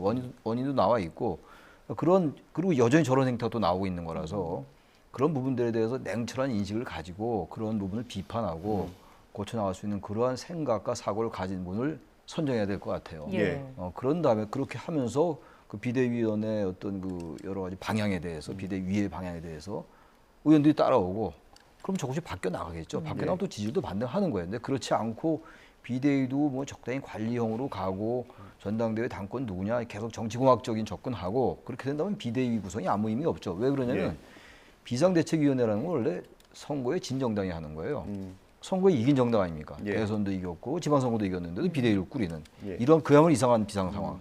저는 비상 상황이 아니라 이상한 상황이라고 저는 생각하기 때문에 그런 부분을 고치기 위해서는 정말로 생각이 바른 사람들, 네. 그리고 좀 어느 정도 중도 온건하지만 보수 진보를 넘나들 수 있는 그런 인사들이 포진해가지고 국민들에게 그러한 메시지를 좀 내면 그리고 어떤 면에서는 보다 진보적인 메시지 좀 내고 과거에 박근혜 후보가 그래서 이긴 거 아니에요? 경제민주화 내세우고 오히려 민주당 때보다 민주당보다 더 진보적인 아젠다를 보였던 거 아니겠어요? 김종인 비대위원장도 광주 가고 5.18 민주화운동 사고 이렇게 해서 바뀌기 시작했던 거예요. 지금도 그러한 어떤 그 특단의 그러한 변곡점이 없으면 저는 어려울 것 같아요. 좀 그런 것들은 정말 중요한 포인트가 돼야 되고 그게 아마 지금 국민의힘이 더 이제 그 추락하느냐 서서히 조금씩 이제 그 회생하느냐의 전 기로라고 생각합니다. 네. 예. 비대위 출범에 있어서 이준석 대표의 내일 기자회견 그리고 17일로 예고된 첫 기일 가처분 신청 기일도 좀 변수가 될 수도 있을 것 같은데 주호영 비대위원장과 만나는 건 뭐 아예 물 건너 간 겁니까? 현실적으로 힘들어 보입니다. 뭐 주호영 비대위원장이 직간접적으로 다각도로 노력을 하고 있다고 했는데 저도 뭐 중간에서 상당히 좀 노력을 해봤습니다만 이준석 대표가 굉장히 지금도 강경한 입장이고 그래서 가처분 신청은 이제 일단 해놓은 상태이기 때문에 다음 주로 예정된 기일이 있어서 그때 이제 인용이 되든 기각이 되든 일단락은 될 것 같은데요. 우선 그 전에 내일로 이제 기자회견을 예고해 놔서 저는 개인적으로는 이준석 대표를 제가 그렇게 계속 일관되게 설득을 했습니다만 내일 기자회견에서라도 마지막 당을 위해서 그리고 보수 정당의 영선 젊은 대표로서의 지금껏 해왔던 공적을 생각해서라도 정말 아름다운 저는 그 결론을 냈으면 좋겠다라고 계속 이야기를 하고 있고요. 모르겠습니다. 내일 뚜껑은 열어봐야 될 것 같은데 왜냐하면 가처분 신청을 했다는 것 자체는 제가 볼 때는 역사의 기록으로 남겨야 된다는 이준석 대표의 그 의지가 있기 때문에 할 수 있다고 생각합니다. 그러나 그것도 처리할 수도 있고 그다음에 가처분 신청이라는 사법적 그 어떤 행태와 병행해서 또 정치적인 또 결말을 낼 수도 있는 것이기 때문에 내일 기자회견에서 저는 아직 하루의 또 시간 여유가 있기 때문에 마지막까지 이준석 대표가 정말 잘 생각해서 다소 억울하고 정말 그 감당할 수 없고 용납할 수 없는 상황이라 하더라도 정치인은 그리고 성숙한 정치인은 자신의 억울한 희생도 감내해내는 그런 큰 모습을 보여주는 것이 그게 이순신의 자세고 그게 잔다르크의 자세 아니겠습니까? 그러면 제가 볼 때 국민들한테 훨씬 더 많은 지지를 받을 거라고 생각합니다. 그 이준석 대표가 대표를 하면서 이렇게 자기가 얘기했던 걸 뒤로 물른 적이 있었던가요? 그게 없어서 그게 이준석 스타일이죠. 저는 그래서 이준석 대표가 지난 7월 8일 날 그 6개월 당원권 정지 중징계 받았을 때도 제가 이제부터라도 스타일을 바꿔서 언론에 나가지 말고 SNS 올리지 말고 조용히 전국을 다니면서 지난 과거 1년을 좀 돌이켜봐라라고 제가 조언을 했고 그 말을 따라서인지 모르지만 한 3주 동안은 조용히 있었습니다. 당원들 만나면서 민심을 청취하고 그러다가 이제 사실은 대통령의 문자가 드러나면서 이제 이준석 대표가 더 이상 참을 수 없는 지경이 되면서 이제 다시 과거의 이준석으로 돌아간 거였는데 저는 아직도 이준석 대표가 정치인이고 그리고 상당히 내공을 키우고 있는 정치인이기 때문에 지금의 젊은 정치인 이준석에서 이제 정치 지도자급으로 숙성된 성숙된 정치인이 되기 위해서는 지금 이 결정적 순간에 특히 내일 기자회견에서는 정말 이준석 대표가 열심히 해서 만든 윤석열 정부 아닙니까? 이준석 대표가 온 힘을 다해서 만들어야 된 정권 교체인데 그 정권 교체 윤석열 정부의 임기 초반부터 찬물을 끼얹는 진흙탕 싸움이 되는데 자기가 일조를 하면 안 되지 않겠습니까? 네. 아마 저는 그런 큰 대승적인 고민을 하고 있을 거라고 생각합니다. 과연 내일 어떤 메시지가 나올지 이제 하루 뒤면은 알 수 있게 될 거고요. 이준석 대표가 어제 SNS에 이런 글을 올렸습니다. 저희가 준비한 그래픽이 있는데요. 함께 보면서 얘기를 좀 나눠보면 좋겠습니다. 네, 띄워주시죠. 쌓는 건 2년, 무너지는 건 2주라는 짤막한 글을 남기면서 이런 사진을 올렸습니다. 좀 허물어진 식당 사진인데 거기에 지금 걸려있는 플래카드를 보면은 우리 식당 정상 영업합니다. 라는 글이 또 적혀 있거든요. 지금의 국민의힘을 좀 연상케 하는 측면도 있는 것 같고요. 지금 상황이 이 대표 입장에서는 조금 전화위복이 될 수 있는 상황이라고 볼 수 있을까요? 이 대표 개인의 입장에서요. 전화위복이라는 거에 얼마든지 가능하죠. 모든 거는 또 패배한 상태에서도 일어날 수 있는 거니까. 그건 뭐 세상의 이치가 그런 거니까. 상당히 여러 가지로 어려울 것 같긴 해요. 왜 그 말씀 드리냐면 지금 윤석열 정부 출범하고 그리고 지난 대선 기간 중에 윤석열 후보와 그 당시 그리고 이준석 대표와의 그 관계가 아주 원활치가 않았잖아요. 당무 거부도 했고 두 번의 그 이제 갈라짐이 있었는데 다시 봉합되고 이랬단 말이에요. 결과는 뭐 좋았습니다만 근데 지금 이제 권력의 핵심은 어쨌든 이준석 대표는 나가라라는 거잖아요. 지금. 그래서 일련의 절차가 진행돼 왔고 여기까지 왔는데 그래서 이 정치라는 게 그 제로섬 게임으로 하는 건 좋지가 않아요. 그래서 같이 상생해야 되는 거 아니겠어요? 그렇다면 정치 공학적으로 보더라도 이쪽이 비대위나 국민의힘 측에서도 이 대표에게 뭔가 퇴로를 좀 열어줘야 될 것 같아요. 저도 뭐 선당우사 얘기 많이 하고 이 대표가 좀 발언도 자제해라 이런 말씀도 많이 드렸습니다만 또 이 대표 입장에서 본다면 자기가 만약에 이렇게 돼가지고 거의 복귀가 불가능해진다. 그럼 어떻게 보면은 정치인으로서 회생이 불가능할 수 있다고 판단할 수 있거든요. 그렇다면 지금 만남이 어떻게 될지 모르겠어요. 오늘 내일 기자회견인데 오늘 현재로 봐서는 쉽지 않아 보이긴 하는데 최소한도의 전략 출구라든지 퇴로를 좀 열어주면서 다음 전당대회 어떻게든 뭐 이 당원권 영지가 끝나고 기간이 지난 다음에 뭐 출마의 길이 있다든지 뭐 당장 지금 확 끝날 수는 없다 하더라도 그런 게 좀 있어야지 이 대표로서도 자제도 하고 뭐 선당우사도 보이지. 그렇지 않고 완전히 당신을 죽으시오 한다면 그거는 그 받아들이기 어려운 거예요. 정치라는 건 다 각자의 이해관계가 있는 거란 말이죠. 그렇기 때문에 저는 지금 상생하려면 이 대표도 자제가 좀 필요하고 근데 저런 사진 올리는 것도 좀 바람직하지는 않은 것 같아요. 완전히 저기 국민의힘을 현재 어쨌든 당 대표예요. 어쨌든 간에 뭐 의미는 없는 거긴 하더라도 근데 자신이 속한 곳을 완전히 비아냥거리잖아요. 저런 부분들은 이 대표에 대한 동정 여론이 있다가도 그래도 국민의힘을 아끼는 유권자들이 볼 때는 마음이 또 돌아설 수 있어요. 사람의 마음이라는 게 아주 그 미묘한 거거든요. 그래서 너무 과도하게 저렇게 은유와 비유를 막 사용하는 거 저것도 좀 자제하라고 말씀 여러 번 드리는 건데 반면에 이쪽 그 비대위 측이나 이제 국민의힘에서도 이 대표에게 좀 명분을 줘라. 완전히 이 대표는 아무것도 한 것도 없이 정말 다 해당 행위처럼 비칠 수가 있는 거라서 그럴 때 정치가 작동하는 거거든요. 같은 이 반대되는 대척되는 세력끼리 조금씩 양보하고 상대를 인정해 주는 것. 전쟁에서 적장도 예우하잖아요. 지금은 이 대표를 너무 예우 안 하는 거예요. 그런 것도 좀 이쪽 비대위나 국민의힘 핵심에서도 좀 생각할 필요가 있다고 생각해요. 대화가 필요하다는 말씀이신 거. 오늘 나온 대통령 지지율 좀 보겠습니다. 갤럽에서 나온 거고요. 8월 9일부터 11일까지 조사한 결과입니다. 그래픽 준비되면 좀 띄워주시겠습니까? 네, 긍정평가가 지난주보다는 1%포인트 올랐는데 부정평가는 66%로 그대로입니다. 이런 상황에서요. 윤석열 대통령이 17일 날 이제 취임 100일을 맞지 않습니까? 기자회견을 여는 걸로 지금 확정이 된 것 같습니다. 브리핑룸에서 하는 기자회견은 이제 취임하고 처음이고 시간이나 형식 같은 건 좀 확인이 필요할 것 같은데 이게 어떤 지지율 반등의 모멘텀이 될 수 있을까요? 지금 위기죠. 그리고 위기도 아주 사면초가의 위기입니다. 집권 여당은 뭐 선거를 이기고도 지금 분란과 갈등에서 벗어나지 못하고 있고 또 대통령실도 지금 뭐 하나 제대로 돌아가는 거 없이 시스템에 지금 구멍이 나 있는 상태이고요. 대통령도 지지율이 계속 하락하는 데서 지금 못 벗어나고 있기 때문에 이런 복합적인 위기 사면초가의 상황에서 이제 취임 100일을 맞게 됩니다. 17일이 100일입니다만 공교롭게 또 17일이 이준석 대표가 신청한 가처분 신청 기일이에요. 네.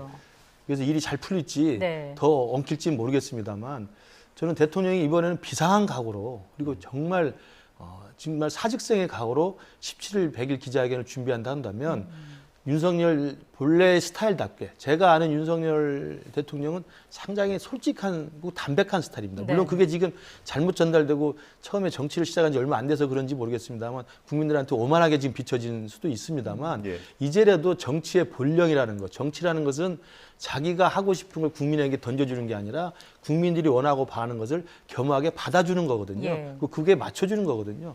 그게 이제 정치의 본령이라는 걸 이제는 많이 깨달았을 거라고 생각이 들고요.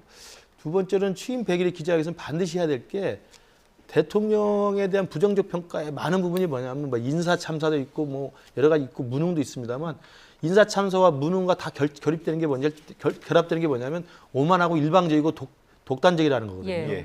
그게 사실은 이제 대통령실에서 보좌하는 분도 대통령이 상당히 일방적이고 독주를 하면 참된 건의를 못 드려요. 집권여당도 마찬가지죠. 그래서 핵관제 설치는 거 아닙니까? 대통령의 뜻이 이러다. 그러니까 당대표 쫓아내라. 이렇게 하면 거기에 그렇게 되면 오히려 부작용이 크다라는 직언을 하고 그 이의를 제기해야 되는데 그게 안 되는 상황이니까 핵관들이 줄 세우기를 하는 거거든요. 그래서 근본적인 원인은 대통령께서 지금도 많이 이제 깨닫고 계시겠지만 취임 100일 때는 국민만 바라보고 국민을 위해서 낮은 자세로 봉사한다는 그 자세 하나하고 두 번째는 자기 주위에 대통령실에 집권 여당에 그리고 정치권 전반에 대해서 손을 내밀어서 같이 협치를 하고 포용하겠다고 하는. 그러니까 검사 시절에 혐의자와 결백한 사람만 가르는 게 아니라 정치인은 많은 반대되는 의견들을 다 끌고 가야 됩니다. 그렇다고 한다면 쓴소리도 귀담아 듣고 쓴소리를 하는 사람이 정말 자신을 위한 거라는 것을 알고 입에 단소리만 하는 사람들은 멀리할 줄 아는 그런저런 그 대통령으로서의 리더십을 이번에 좀 발휘해 줄 것을 100일차에 아마 국민께 진솔하게 이야기하는 기회가 됐으면 좋겠습니다. 네, 아마 취임 100일 기자회견에 많은 이목이 집중되지 않을까 싶습니다. 자, 이런 가운데 조금 전 광복절 특별 사면 명단도 발표가 됐죠. 윤 대통령 이번 사면과 관련해서 국무회의 발언이 있었는데요. 정치권에서는 아쉽다는 목소리도 함께 나오고 있습니다. 묶어서 함께 들어보겠습니다. 사면의 대상과 범위는 어려운 경제를 극복하기 위해 각계의 의견을 넓게 수렴해서 신중하게 결정했습니다. 이번 특별 사면으로 국민 모두가 힘을 모아 경제 위기를 극복하는 계기가 되기를 바랍니다. 이명박 대통령이나 김경수 지사, 정경심 교수까지도 굉장히 그 수행 생활이 어렵다고 그러는데 그러한 온정을 베풀었으면 차라리 좋았지 않았을까 하는 아쉬움을 갖습니다. 정치인 한두 사람 때문에 내가 욕을 먹는다 하더라도 이거는 이번 사면의 취지가 대통령 취임 후의 첫 사면이고 대사면이다. 획기적인 대사면이다. 그래서 국민의 분위기를 새로 잡으려고 한다. 그러니 그 쓸데없는 소리 하지 마라. 이렇게 딱 자르고 사면했어야죠. 네, 오늘 사면 명단이 발표가 됐는데 교수님 어떻게 보셨습니까? 이명박 전 대통령에 대한 사면 여부가 관심이었는데 처음에는 사면하는 분위기였어요. 그리고 윤석열 정부 출범할 때도 그랬고 그 이명박 전 대통령에 대한 사면 여론이 안 좋았죠. 박근혜 전 대통령 이미 사면됐고 근데 최근에 이제 대통령 윤석열 정부의 지지율이 떨어지고 또 이명박 전 대통령에 대한 그 사면 여론이 아주 부정적이더라고요. 이 상황 속에서 사면하기 어려웠을 겁니다. 저는 그렇게 생각해요.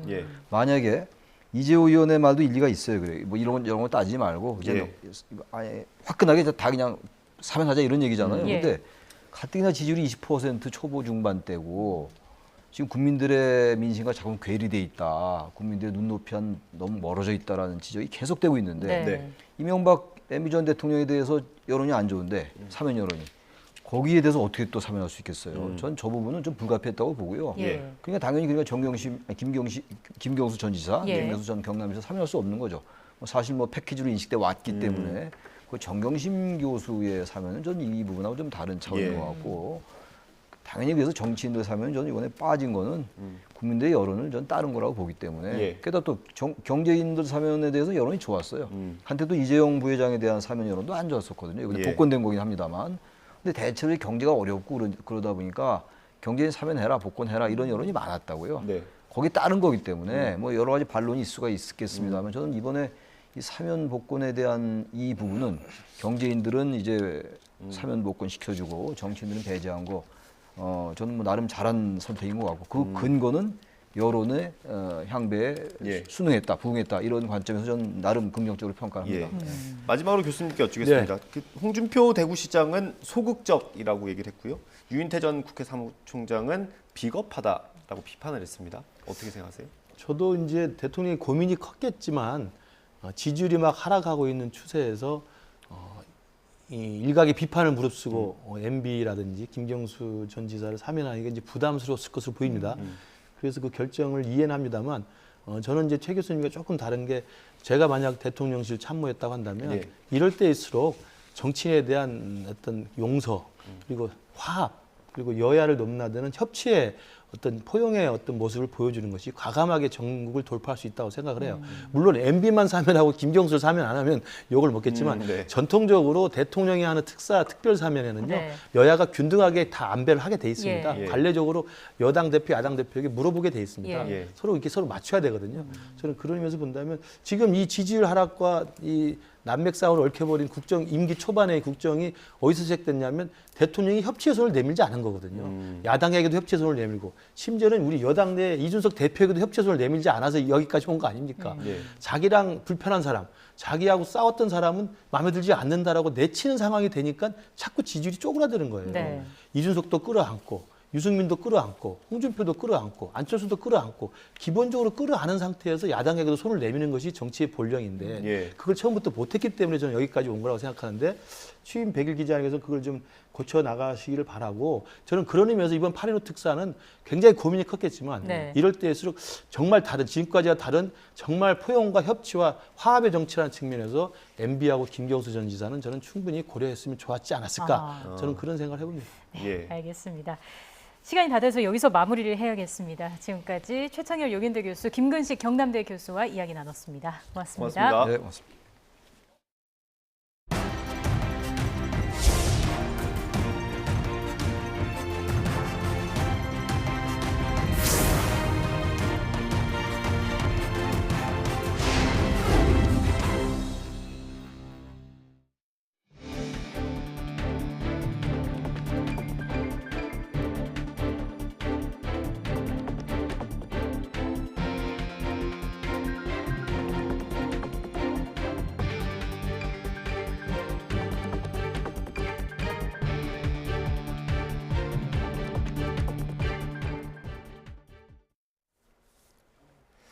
네, 윤석열 대통령이 취임 100일을 맞아 처음으로 공식 기자회견을 할 예정입니다. 대통령실 관계자는 YTN에 윤 대통령은 취임 100일이 되는 오는 17일 용산 대통령실 브리핑룸에서 기자회견을 하기로 결정했다고 전했습니다. 그동안 출근길 약식 회견을 자주 진행했지만 브리핑룸에서 공식 기자회견을 여는 건 취임 이후 처음입니다.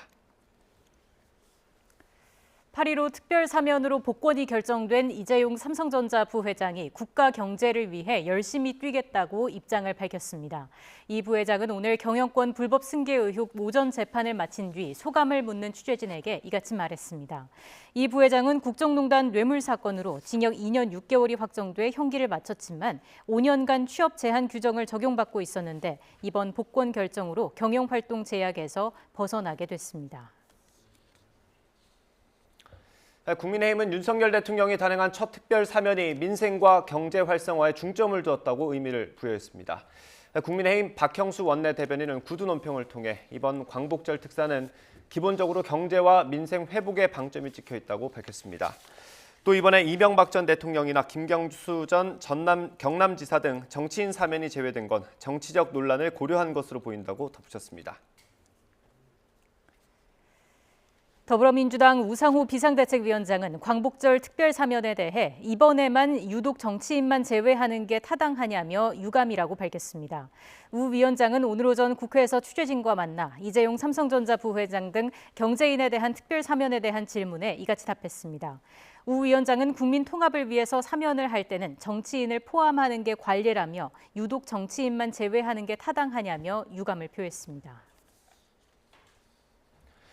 중앙재난안전대책본부는 지난 8일부터 오늘 오전 6시까지 집중호우에 따른 사망자가 13명, 실종이 6명으로 집계됐다고 밝혔습니다. 사망자 13명 가운데 8명은 서울, 3명은 경기, 2명은 강원 지역 주민입니다. 서울 서초동 맨홀에 빠져 실종됐던 40대 남성이 어젯밤 숨진 채 발견됨에 따라 사망자 수가 1명이 늘었습니다. 실종자도 서울 1명, 경기 3명, 강원, 원주 2명으로 수도권과 강원 지역에 집중됐습니다. 정부가 수해 복구 계획이 확정되는 대로 재난대책비와 예비비 같은 가용 재원을 활용해 복구비를 신속하게 지원하기로 했습니다. 기획재정부는 정부 서울청사에서 방기선 1차관 주재로 제5차 비상경제차관회의를 열고 이같이 밝혔습니다. 방 차관은 또 이번 폭우로 농작물 침수와 낙과, 가축 폐사도 잇따랐고 병충해도 우려된다며 취약시설 점검과 응급 복구는 물론 작황 관리팀을 운영해서 선제 대응하겠다고 강조했습니다.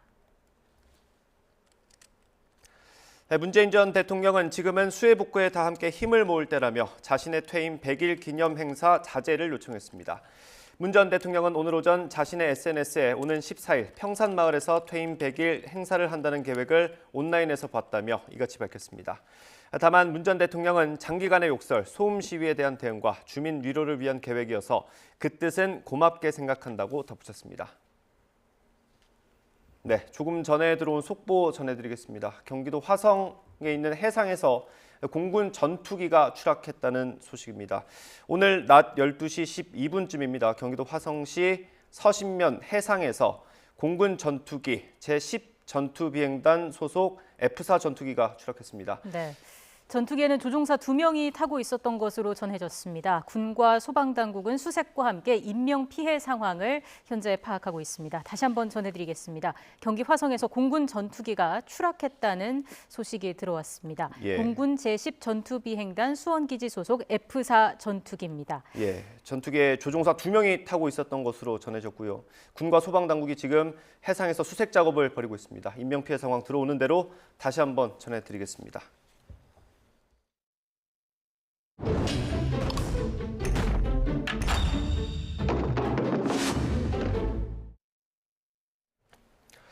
기록적인 폭우에 서울 곳곳에서 물난리가 발생한 가운데 올해 서울시의 수해 방지 예산이 큰 폭으로 줄어서 피해가 컸다는 비판이 나왔습니다. 서울시가 해명하는 과정에서 시의회의 예산 삭감 탓을 했는데 맞는 말인지 따져봤습니다. 팩트와이 박희재 기자입니다.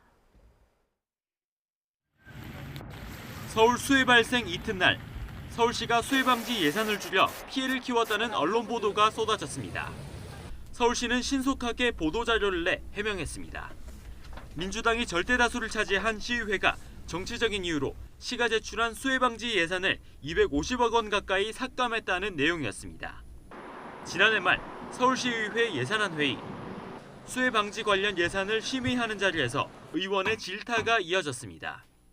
서울시가 의회에 제출한 수해 방지 관련 예산안 원안의 규모가 한 해 전보다 크게 줄어서였습니다. 우리 내년도 세출 예산액이 보니까 475억 3,400만 원이 감소했어요. 이게 우리 물순환 안전국이라고 할 수가 좀 불안하지 않습니까? 안전을 빼야 될 것 같은데 이렇게 안전을 소홀히 해도 될까요? 실링이 대부분 저희 실국본부로 할당이 되세요. 네. 실링 범위 내에서 이렇게 예산 작업이 이렇게 이루어지다 보니까 실링 범위를 우리가 좀 많이 좀 극복을 해야 되는데요. 좀 극복을 못한 부분이 없지 않아 있습니다. 시의회의 예산 심의 과정에서 삭감됐다는 248억 원의 내역을 확보해 살펴봤습니다. 하수관로 신설과 개량, 정비 등에 대한 사업비였는데 당장 필요하지 않은 사업비를 줄여야 한다는 의회의 요구에 따라 서울시는 후순위 사업을 선정하고 예산 삭감 계획을 마련해 의회에 전달했던 것으로 확인됐습니다. 당시 시의회는 해당 예산을 갑작스러운 수해 상황 같은 자금 투입이 시급한 사업 등을 위한 예비 자금으로 돌리려 했지만 시의 반대로 무산됐습니다. 당시에 회전기금을 증액하는 거에 대해서 부동의를 했었고요. 금액만큼 다시 하수광고에 대해서 복원을 해야 되는 거 아니냐라고 저희 애결위에서 문의했을 때 시급성이 없기 때문에 당장 복원할 필요는 없다라고 하고, 서울시가 시의회에 제출한 예산안 원안의 규모 자체가 한 해 전보다 크게 줄었던 데다 심의 과정에서 삭감된 예산 자체도 시와의 협의를 통해 예비비 성격의 자금으로 적립하려고 했던 겁니다.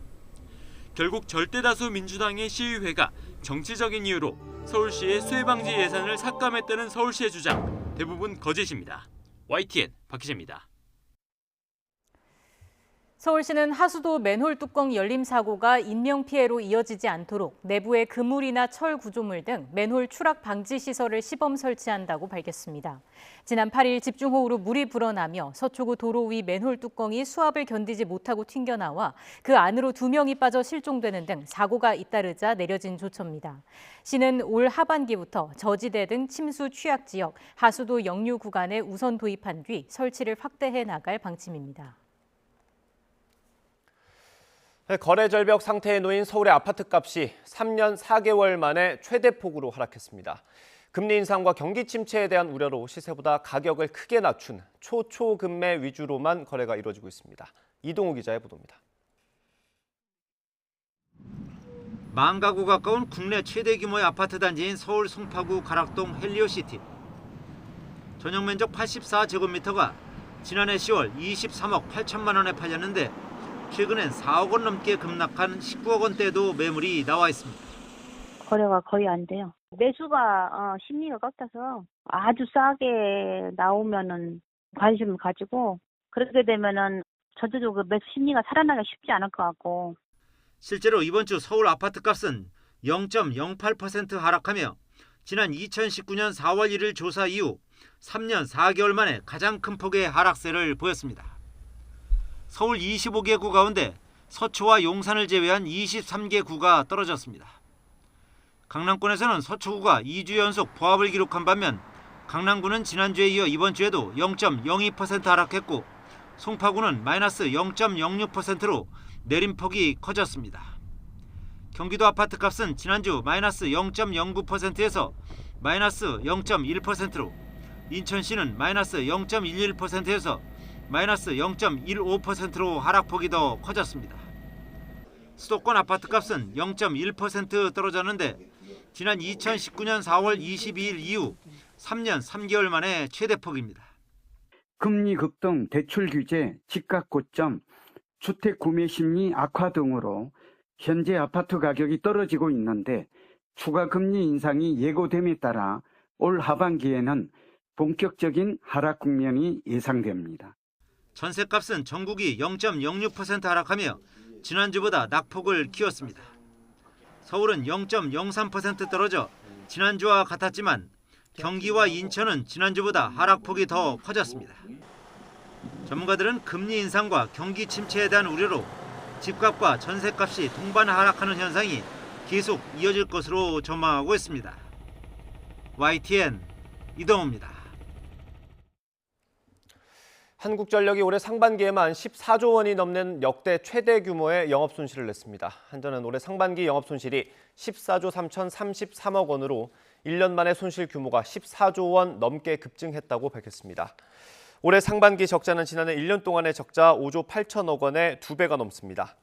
이는 전기 판매 수익은 지난해보다 2조 원 늘어난 반면 연료와 전력을 사들이는 비용이 16조 원 넘게 증가했기 때문으로 풀이됩니다. 코로나19 확진자 증가폭이 조금 꺾여서 오늘 신규 확진자는 12만 8천여 명을 기록했습니다.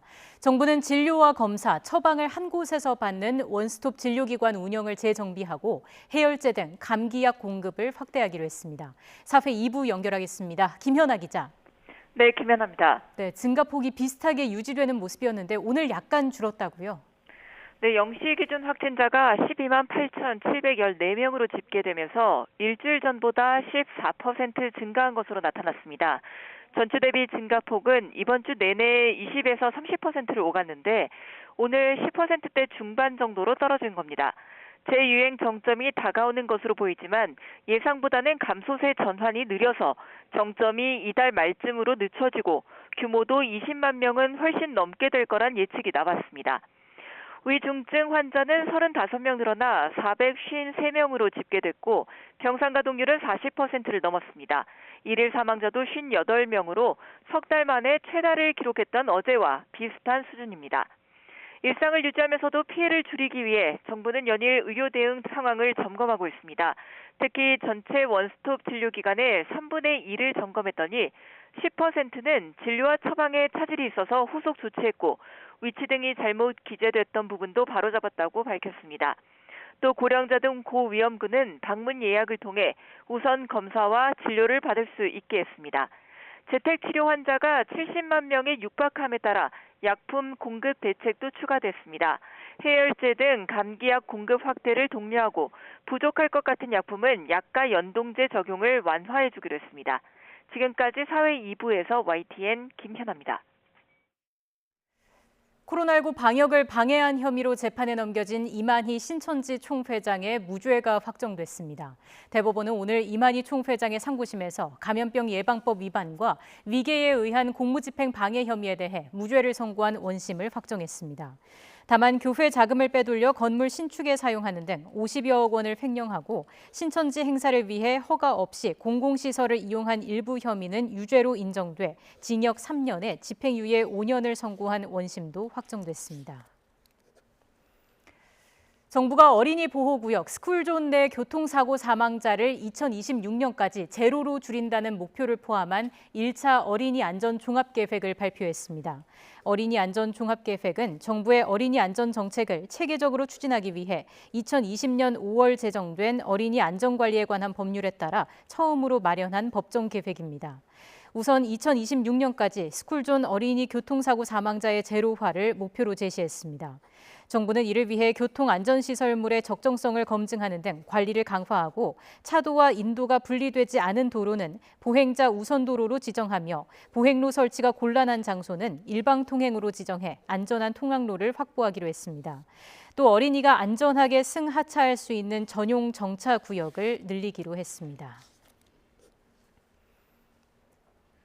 법무부가 어린이 보호구역 교통사고를 가중처벌하는 민식이법 적용 대상에 굴착기 같은 건설 기계를 포함하는 법률 개정을 추진합니다.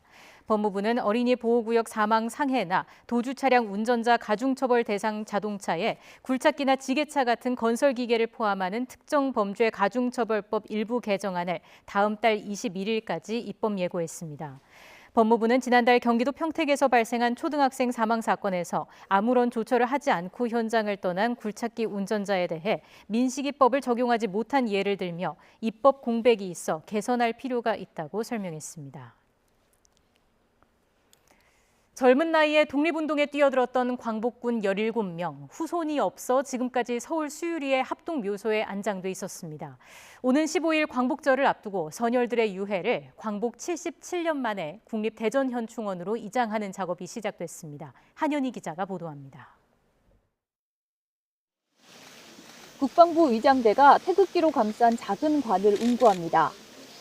수유리 합동묘지 봉군 한기에 함께 안장됐던 광복군 17명의 유해를 국립묘지로 이장하는 절차가 시작된 겁니다.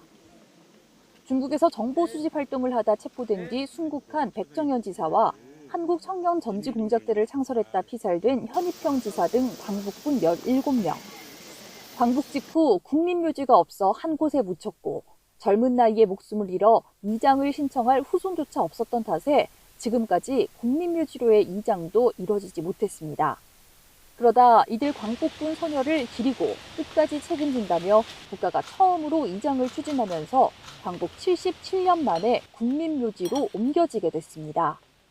저희 같은 경우는 저희 아버님 계시다 보니까 살아계실 때 이렇게 훈장도 받으시고 공적에 대해서 좀 많이 듣고 열사도 돼 있지만은 주위에서 이렇게 보면 없는 사람도 상당히 많습니다. 여태까지 이 수리를 계속 계시다가 서울에서 이렇게 이장을 해주신다니까 감사하게 생각하고 있습니다. 그 부분에 대해서.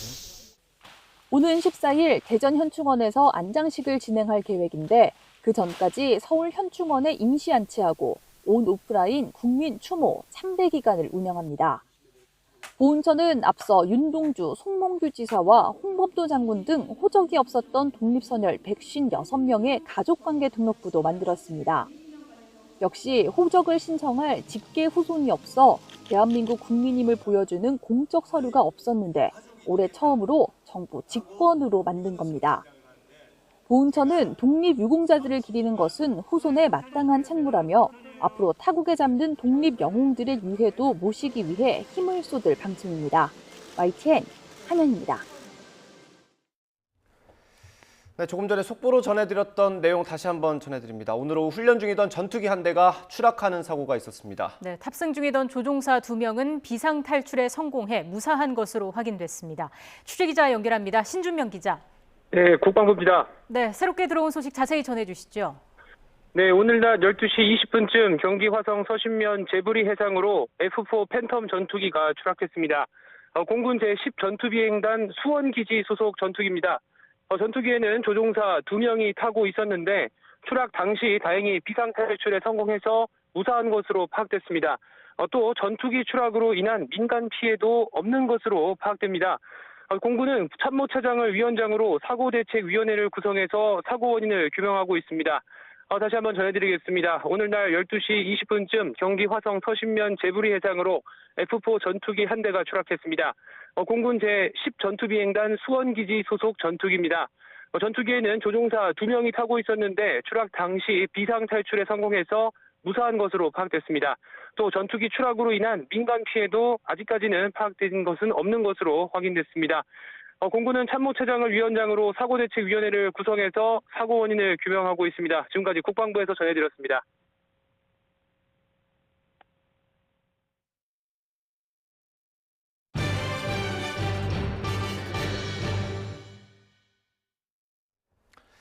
중국이 우리나라의 사드 배치와 운용을 두고 거듭 문제를 제기하자 미국 정부가 비판 목소리를 냈습니다. 한국의 자위적 방위권을 포기하라는 압박이라고 본 겁니다. 미국 정부는 이와 함께 북한의 7차 핵실험 가능성을 거듭 경고하면서 모든 비상 상황에 대비하고 있다고 밝혔습니다. 이종수 기자입니다. 최근 한중 외교장관 회담과 이후 고고도 미사일 방어체계 사드와 관련해 중국이 한국을 압박하는 것은 부적절하다고 미 국무부가 비판했습니다. On THAAD, we believe that THAAD is a prudent and limited self-defense capability designed to counter DPRK weapons programs. Criticism or pressure on the ROK to abandon its self-defense is inappropriate. 파텔 부대변인이 이어 한미의 사드 배치 결정은 순수하게 북한의 대량 살상 무기와 탄도미사일 위협으로부터 한국을 보호하기 위한 차원에서 내려진 것이라고 강조했습니다. 미 국무부는 북한의 7차 핵실험 가능성에 대해선 거듭 경고했습니다. 미국은 북한이 풍계리 핵실험장에서 7차 실험을 준비 중이라고 추정한다며 한국, 일본 동맹과 긴밀한 공조를 통해 모든 비상 상황에 대비하고 있다고 말했습니다. 여기에 더해서 우리는 장단기 군사적 대비 태세를 조정할 준비가 돼 있다고 재확인했습니다. 또 핵과 관련한 북한의 강경한 발표에 우려를 표한다며 7차 핵실험은 중대한 도발 행위이며 영내 안보를 심각하게 위협할 것이라고 강조했습니다. 중국과 북한 간 무역 재개 움직임에 대해선 북한에 대한 유엔 제재는 여전히 유지되고 있다며 북한의 국제사회 전체가 단일하고 강력한 메시지를 전달하는 것이 중요하다고 말했습니다. 그러면서 북한은 모든 도발 행위를 중단하고 유엔 안보리 결의를 이행해야 한다고 촉구했습니다. YTN 이종수입니다. 비가 그치자마자 다시 무더위가 고개를 들었습니다. 현재 서울은 체감온도가 30도를 넘어섰고요. 습도가 높은 탓에 불쾌지수도 일반인 대부분이 불쾌감을 느끼는 80 수준을 넘어섰습니다.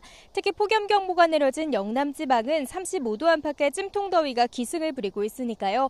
갑자기 찾아온 더위에 건강 잃지 않도록 각별히 주의해 주시기 바랍니다. 오늘은 전국적으로 맑은 하늘이 함께하겠습니다. 다만 낮 동안 갑자기 더위가 찾아오면서 곳곳에 폭염특보가 내려졌는데요. 대구를 비롯한 영남 곳곳에는 폭염경보가, 강원 일부 지역과 충청, 호남 지방에는 폭염주의보가 발령 중입니다. 따라서 오늘은 낮 기온이 33도 안팎까지 크게 오르겠습니다. 서울 한낮 기온 31도, 대전 33도, 대구는 34도까지 치솟겠습니다. 광복절 연휴인 내일과 모레에는 다시 전국에 비가 내리겠습니다. 예상되는 비의 양은 수도권에 최고 120mm가 되겠고요. 특히 내일 밤부터 모레 새벽까지 중부지방에는 시간당 30mm 안팎의 장대비가 벼락과 돌풍을 동반하며 요란하게 내릴 전망입니다. 이후 다음 주 월요일부터는 다시 정체전선이 발달하면서 주말보다 더 강한 비가 중부지방에 집중될 것으로 보입니다. 이미 많은 비가 내려 지반이 무척 약해져 있으니까요. 추가적인 비 피해가 발생하지 않도록 각별히 주의해 주시기 바랍니다. 지금까지 YTN 윤수빈입니다. 이상으로 뉴스앤이슈 마치겠습니다. 잠시 뒤에 더 뉴스가 방송됩니다. 시청해주신 여러분 고맙습니다.